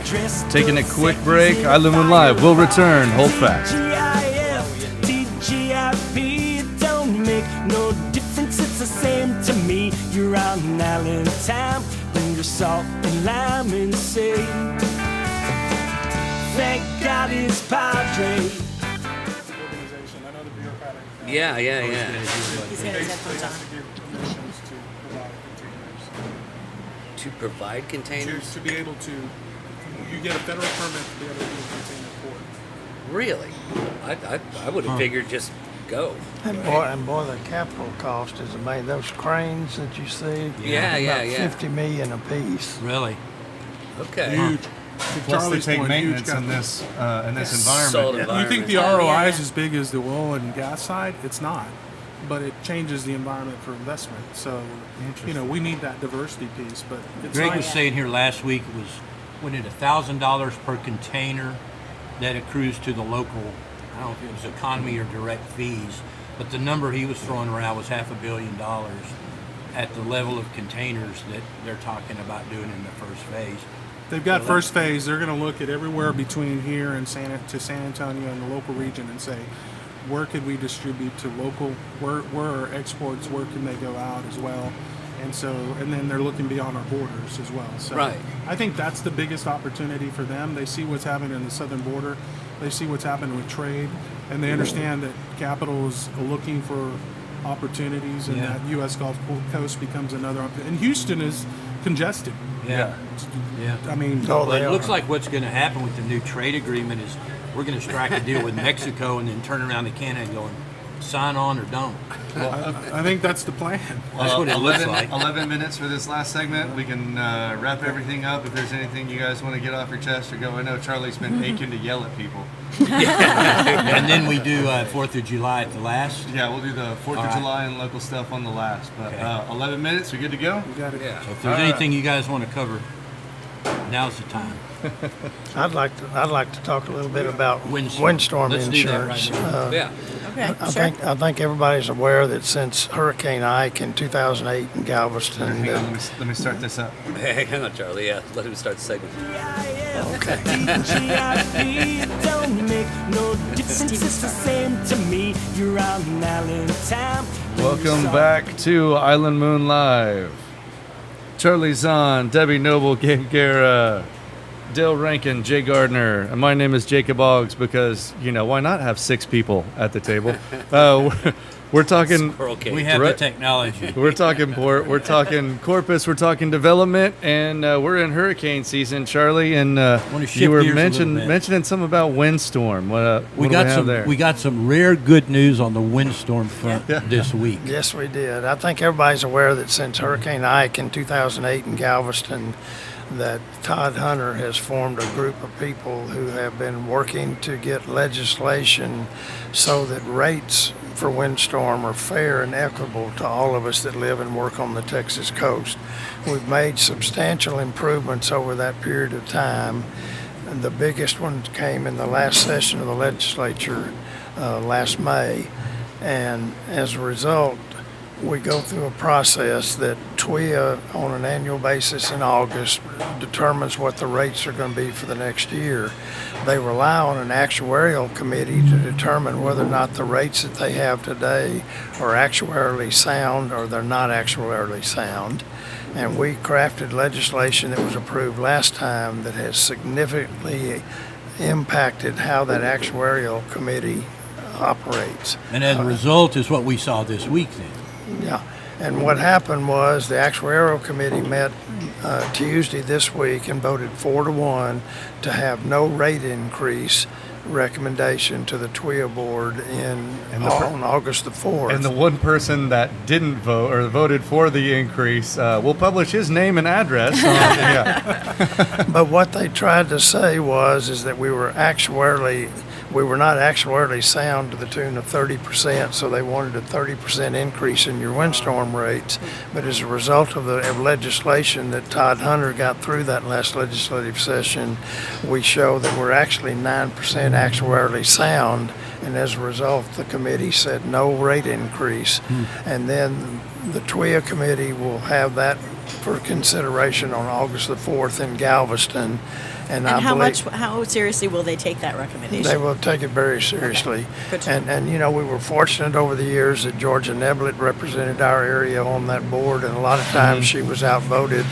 There's one vote. We're fortunate this time we have Greg Smith who took her place. and they've got their hands full with Greg Smith, as we all know. We sick Greg on them. Yeah. I love that. But the good thing is, I believe for the first time since Windstorm Insurance Association was created, we're going to see the board act on August the 4th in a manner where there'll be no rate increases for those of us that live and work on the For the Texas first coast. time? Really? Yeah. So it's This has been gone up going on every a long time. Well, and we've been hearing from them. If you want to check out what Aaron Taylor from the Texas Windstorm Association wrote, we have a good letter to the editor. You can just go to islandmoon.com, where issue 1159 is up, and will be on the shelves today at your favorite retailers. But we hear from Aaron about the 2026 analysis and finding all the stuff that Charlie's really referencing here. We always got sucked into paying for hailstorm damage in Dallas. Dallas, Fort Worth. yeah. Tarrant County. And the thing that always Well, my favorite I'll tell you what my favorite phrase when I would argue for the insurance commission was, they had the fires in Bastrop, Texas, and they had 80 some odd $1 million worth of insurance claims that came off of your fire and extended coverage policies, including all 6 of ours here on the Texas coast. And I used to tell the people in that committee, I don't own anything in Bastrop County. I don't even think I know anybody that lives in Bastrop County, but I pay my fair share through my insurance policy to help put them back in the condition they were in before the fires. Why don't you people do the same thing for us when we have a catastrophe on the Texas coast? Right. Different kind of catastrophe. the thing yeah. that always struck me with that, it was I don't know if phony is the right word, but how can you have a risk pool for windstorm, which is hurricanes, and not include Houston? I mean, It's called 9 congressional leaders yeah, and a senator. yeah. And that's honestly Couple where of segments ago. You throw Houston in there, the whole Houston thing in there, changes. you got everything because you've got political stamina, right? When You I asked Todd Hunter that question probably 15, 20 years ago, he looked at me and he said, Houston, Texas has enough votes in the Texas legislature by themselves to get anything passed. They're a city-state. If They're they a function as a city-state, city-state. but they're no different. To your point, I think that's an excellent point, Dale. They've got the legislative power of size that's helped them not have to deal with what Charlie said it best. We created this pool of some of the most highest risk segment, but if you look at the state of Texas, I lived in Dallas at the time when that big tornado came through Fort Worth. Yeah. And I remember the aftermath. I mean, Tornado Alley between Dallas, Fort Worth, it's and horrible. Oklahoma. And it happens all the time. It happens in Central Texas as well. So to Charlie's point, we need to stop looking at the coast as one specific area. Yeah. It's like anything else. You pool your risk as a state so that you can get best leverage for all citizens. And that's basically what you guys have done. What this bill did that we did last session was it allocated the risk throughout the state of Texas, Absolutely. and not just the coast. And that's why we could say we're actuarially sound today, because they're not just looking at us that live in the 14 counties on the Texas coast. They're looking at all 254 That's right. counties in Texas That's right. to fund this program, and Thanks- that's the way it should be. And thanks to the leadership of Chairman Hunter, thanks to the leadership of Charlie Zahn and Greg Smith, and They were- having you guys- Greg on that little windstorm board, I gotta believe they didn't know that was a bit of a windstorm itself. Right? He is a tornado. Well, you guys were the first two people that Todd recruited. I remember going around when you were on the speaking circuit, probably 10 or 15 years ago, when we were all trying to learn what windstorm was, other than something we wrote a check Well, to. it was interesting. It was Pete Perkins from Ingleside, Foster Edwards, Jenny Cross, Greg Smith, and I. And I tell people first thing we learned is what Dale said. People didn't know what we were talking about. And so Greg and I drove 26,000 miles in 1 year educating people on what windstorm insurance was and how they were being mistreated. So going forward, it looks like the problem is relatively solved. I think so. I think there's one issue that somebody raised with Todd last week. He said, well, if we're 9% actuarially sound, can we get a reduction?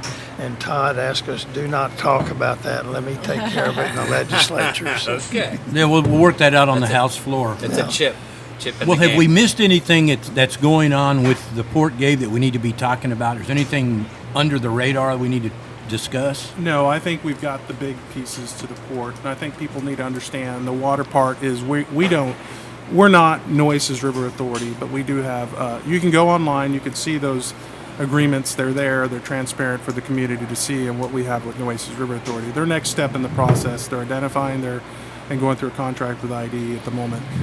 We're there because we saw an opportunity and a need for the community to have a sustainable water source. So that's it. This next leg is containers. I'd ask the community to get behind the port, understand what that means, and really help us make sure when we need to go to Texas legislature, we need to go to federal legislature, that we have that same support like we do for TWIA and everything else, and we get around our leadership at the port and continue to push this through, because it is the next leg of opportunity for our region. Are there any big projects out there? I've got two other things I want to say. On August the 4th, the TWIA board is going to consider a rate increase, and we'll ask everybody to once again just go to public comment at twia.org and in the put no rate hike and just send it. We sent hundreds of them this last time to Houston. And the other thing I want to say, because Gabe won't say it, but you don't realize in Corpus Christi, Texas, what an outstanding staff they have at the Port of Corpus Christi. Absolutely. They are absolutely the best at what they do, and they represent this community extremely well. And I promise you, they don't get enough credit for what they do. Well, I know you got to They sign don't. non-disclosure agreements, but is there any big projects out there that we may be hearing about? There are several projects that continue to look at our area and our region, and fortunate and unfortunate, some of those need water. So it's crazy for us to think that we shouldn't solve the water problem and think that our growth and the need for water should come. One of the biggest and craziest things I hear is, well, what happens if the industry doesn't take the water? Guess what? If industry doesn't take it, I think I know some towns and communities around us that would. So. Yeah. So also, as the old Harbor Bridge comes down, is that going to help you guys expand a little mobility down there? I know you guys are putting in a park. Yeah, down I was there going to by ask the- about the park, because There's that's a- something that the it's North not going to Point drive Park. any economics. There's a but beautiful somebody park. that- People yeah. say, "Why are you building a park?" Let me say this: the port does what's good for the community, and there's a blank slate of gravel now there. So what's the best opportunity is to give something back, a lookout, a point, a park between And- there and the museum. They're going to use condensation from the ACs off the To roofs feed from into the the- Ortiz Center to feed into this park.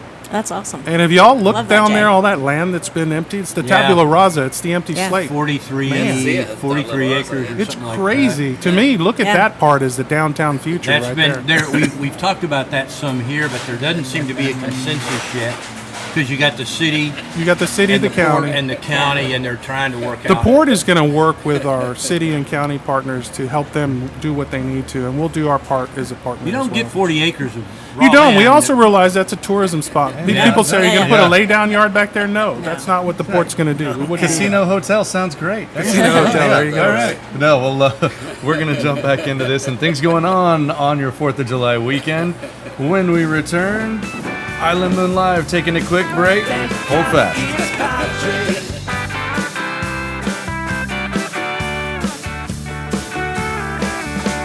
Sitting on Bob Hope Pier, drinking an ice cold beer. Teachers and vacant downtown office buildings. So over to Port A right now. And look, Yeah, I mean, we got a lot of vacant office space down We got a there. lot of We've vacant got the space. space we had uptown and houses that Yeah. were on just sitting. across from the It's, elementary school. the They ones went that have in closed and down bought and helped the ones They're down. renovating them, and then they took the land behind it, and they're building some Those buildings, fourplexes and whatever. Really, for teachers. That's a good idea. Otherwise, they're not going to be able to afford to live there. They can't. It's cheaper than paying them the rate that it would take to get them to live there. Be able to yeah. afford to live there. I mean, but you're seeing that in Right. Tear it down and do it. just about every big city there is. Oh, yeah. You know, there's San Antonio. They tried that, and I was talking to somebody Yeah. from IBC Bank, and they bought a high rise down the Riverwalk. They went in and met with the mayor and said, Look what they've "We'd done like to to that put Frost a Bank, and look what they've done to that condo development." You know? tower that The they mayor own said, right "No, next we're to going to put Section 8 Right. right on the Riverwalk." So the building's going to sit empty until been able to something help happens. downtown. I know which building they're talking about. What's How this much, big how building much back interaction do here? you have with like That's a church Kirsten State building. and Coastal Basin Store? All right. It's a retail They're close church to center. town. We've got some They're not saying much. They're Segment building. 4, 9 minutes. You guys ready? every day. We're going to dive back in. Oh, Yeah, I just didn't know how hands-on big or time. hands-off you Funding, were with too. that. Big time. I know. I want to talk about some of those ships that come in.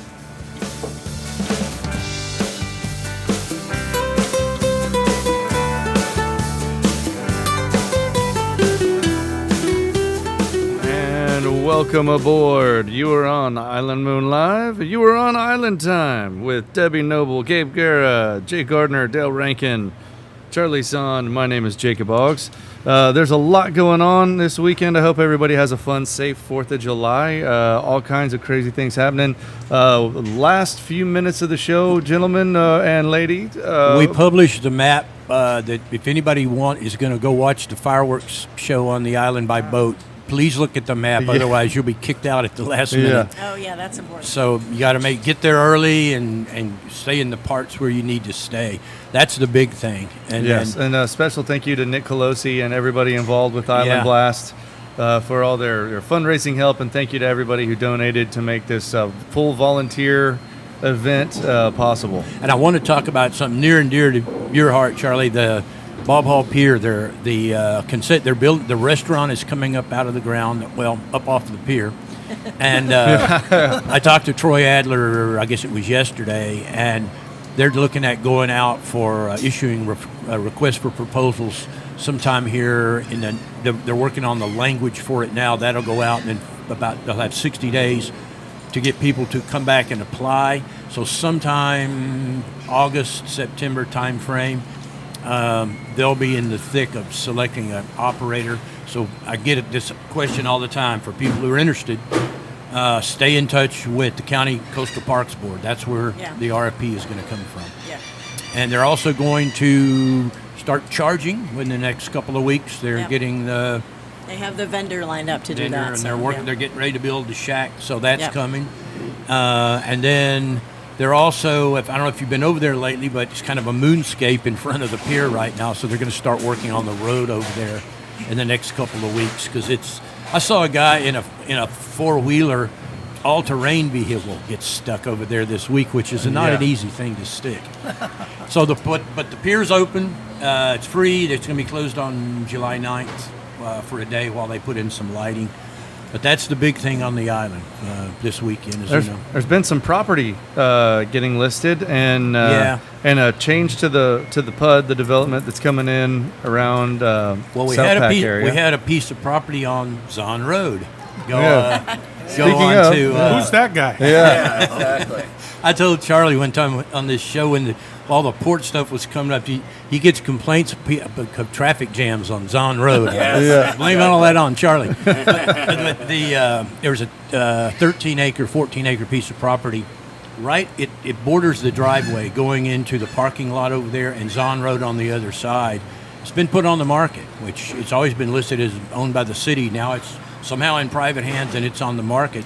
There was also zoning for planned unit development on 81 really crucial acres of island land over at the corner of South Packery and the Gulf Beach this week. It got final approval. It had gone through planning and zoning. This week it went to the council. It was zoning this week. And Rezoned. but the council approved it, Yeah. so it's ready to go. And we published the drawings that they're looking to put. It's residential, some commercial, a traffic circle with a couple of entryways over there. After all this Do time, Corpus drivers even know something what is to do moving. with the traffic circle? yeah, Okay. they drive right through A it. roundabout. Yeah.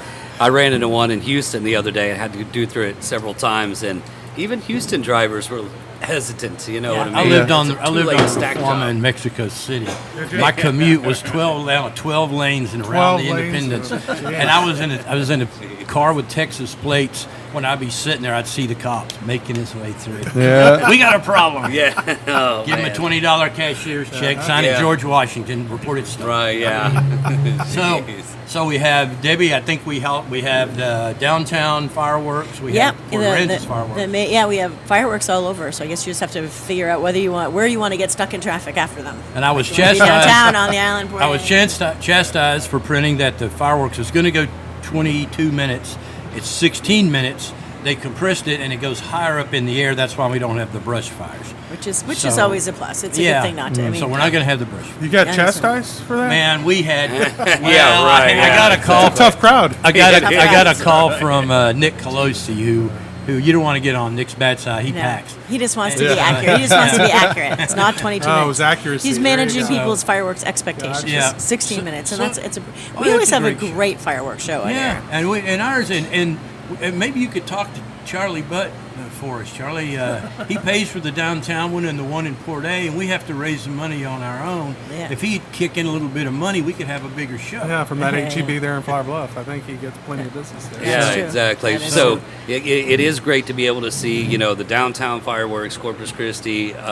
I can see from my cabin, I can see Aransas Pass, and of course the island fireworks. But the best show is the one that I see in Flower Bluff across the water. Sometimes Is involving that, a is, house that, fire. is that permitted, Jay? We've also got, when we didn't count them, Debbie and I were talking earlier, we think it's 250 American flags lined up. Yeah, I when you know come they. over on the Like, island. yeah, if you drive here out here on the island, which you should, That because is it's so it's beautiful fun. out here, and we Yeah. have the best Isn't it awesome? restaurants, and we have the beaches. The American Legion did that. The American Legion and and Island Pride got together, and people bought them. Each flag has a tag on it, and it's dedicated to somebody. It's dedicated to a first responder, a veteran, a military family member, somebody. It's a good. So do you drive on? When you It's come over the beautiful. bridge, you see that beautiful statue with American flags. I on saw there. it. I saw it Flags. yesterday for the first time, and it's absolutely phenomenal. You know, you go down it's Ocean beautiful. Drive, and they do Yeah, that they've got one it over up. there. It's by the Aviator Monument downtown, or, love that. on That Ocean was- Drive, and that it's was beautiful cool. there But too. it's beautiful, but this Yeah. this was really good. It, Yeah. it made me feel good. I coming came off out the to take some bridge. pictures of it on my way home from downtown, and we had that Saharan dust everywhere and the Yeah. sunset, so that worked out well for I me. feel like I've been breathing mud. Same. The Saharan absolutely. dust makes for some great sunsets, Yes, but it I'll does. tell you It's what, hard to my breathe. drone photography is, it's like there's a red filter on everything. Yeah, like it's yeah, a bad it's 80s Really? movie at Yeah, 300 yeah. feet in the We air. kind of take it for granted. Then I was in San Antonio last weekend, and they lead every weathercast with it, the Saharan dust Oh, yeah. report. Yeah. And it's Yeah, all yeah. coming across us. It doesn't just magically go to No, San it comes Antonio.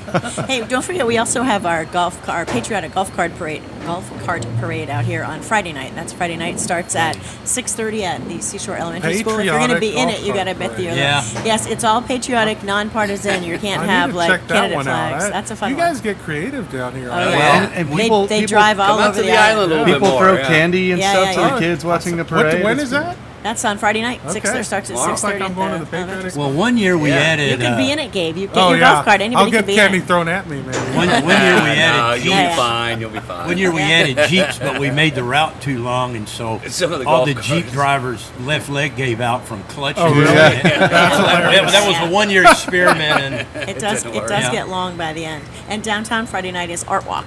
Oh, So man, it's that 4th of July place Art is Walk. packed. Oh, it is. Art Walk has just gotten better and better. The downtown management does a great job of Alyssa organizing down all of there. that. Well, It'll if be you're all- coming to and the there's island- there's Well, Arlene, Bay Jam. sorry. Yeah, Arlene's doing great. The Bay Jammin' concerts are every Thursday night, and this Friday night they have a bonus extra concert. So if you're for coming 4th to of the July. island, Nice. give yourself some time because Yeah. It's we're going to back We're up. going to have the mother of It all doesn't look traffic bad right jams. now, but Yes. And we've got what we've seen on the holiday weekends. It doesn't really let up in the daytime or into the evening. And Ronnie Narmore's got a list of all of the live music around the coastal bend. You can just go to Island Moon Live and the 3 chords in the truth column. He's Got a got busy everything weekend. listed out. There's tons of live music this weekend. Tons, yeah, Special everywhere. thanks to Charlie Zahn and Gabe Guerra, our I guess guests. Thank you guys for being here. Slash host. lot of fun, lot of Charlie, fun. you've Yes, been on the glad show you enough. Jeopardy You're contestants. reaching host status. You guys to are get you a welcome back jacket. anytime. Exactly. Yeah, Big exactly. jacket, yeah. Special jackets that we just wear in winter because Hopefully it's too they're hot. cooling jackets. Yes. No ties, Yeah. no ties, because we handle it on island time out here. Everybody have a great 4th of July and keep it on island. Thank God it's Padre. Here last week, Jay said we sounded good. last week. Steve Ray was sitting here, and I was a little worried because he never misses, so I texted him, but he said he was fine. He was doing some stuff in his phone, and it was really hot. He said it was really hot. I know. I was like, "Are you okay? Are you alive?" I kept waiting for him to go, I'm not doing that, and he never did. I know. Someone did ask if Debbie was going to share her event calendar. Say he was him, but I You could know, tell. they're watching what's happening. I I'm the just think he could little get in there parade for thing. I'm not 3 years. telling my kids. Yeah, do you have a golf cart? Because he could. No, You can rent one. I can rent one. That's You what can I rent need one to and do. be in it. Just rent Yeah. one and Just be in it. throw some flags on it, some sparkly things. Wear a funny hat. I love You're what you good. do. You guys get creative. A little creativity goes a long way. It does. Makes it fun to live out here. All I think I'm gonna miss it because it's the same night as Art Walk. I'm gonna go to Art Walk. Well, photos? that's my yeah. I shoot Art Walk every month for I them. gotta So. admit, sometimes I'm telling my kids, are like, can we go to that? I do not want to go. It's actually not bad. You know what? People don't. to go eat railroad station. YouTube broadcast. The Arts Center is open early. They start at 4. Water's Edge Park has a massive amount of parking. That's a huge amount of parking. And people are too lazy to walk from Water's Edge Park to that's not a walk at all. It's Everybody wave. Just park at Water's Edge Park, you're golden. Say bye, Debbie.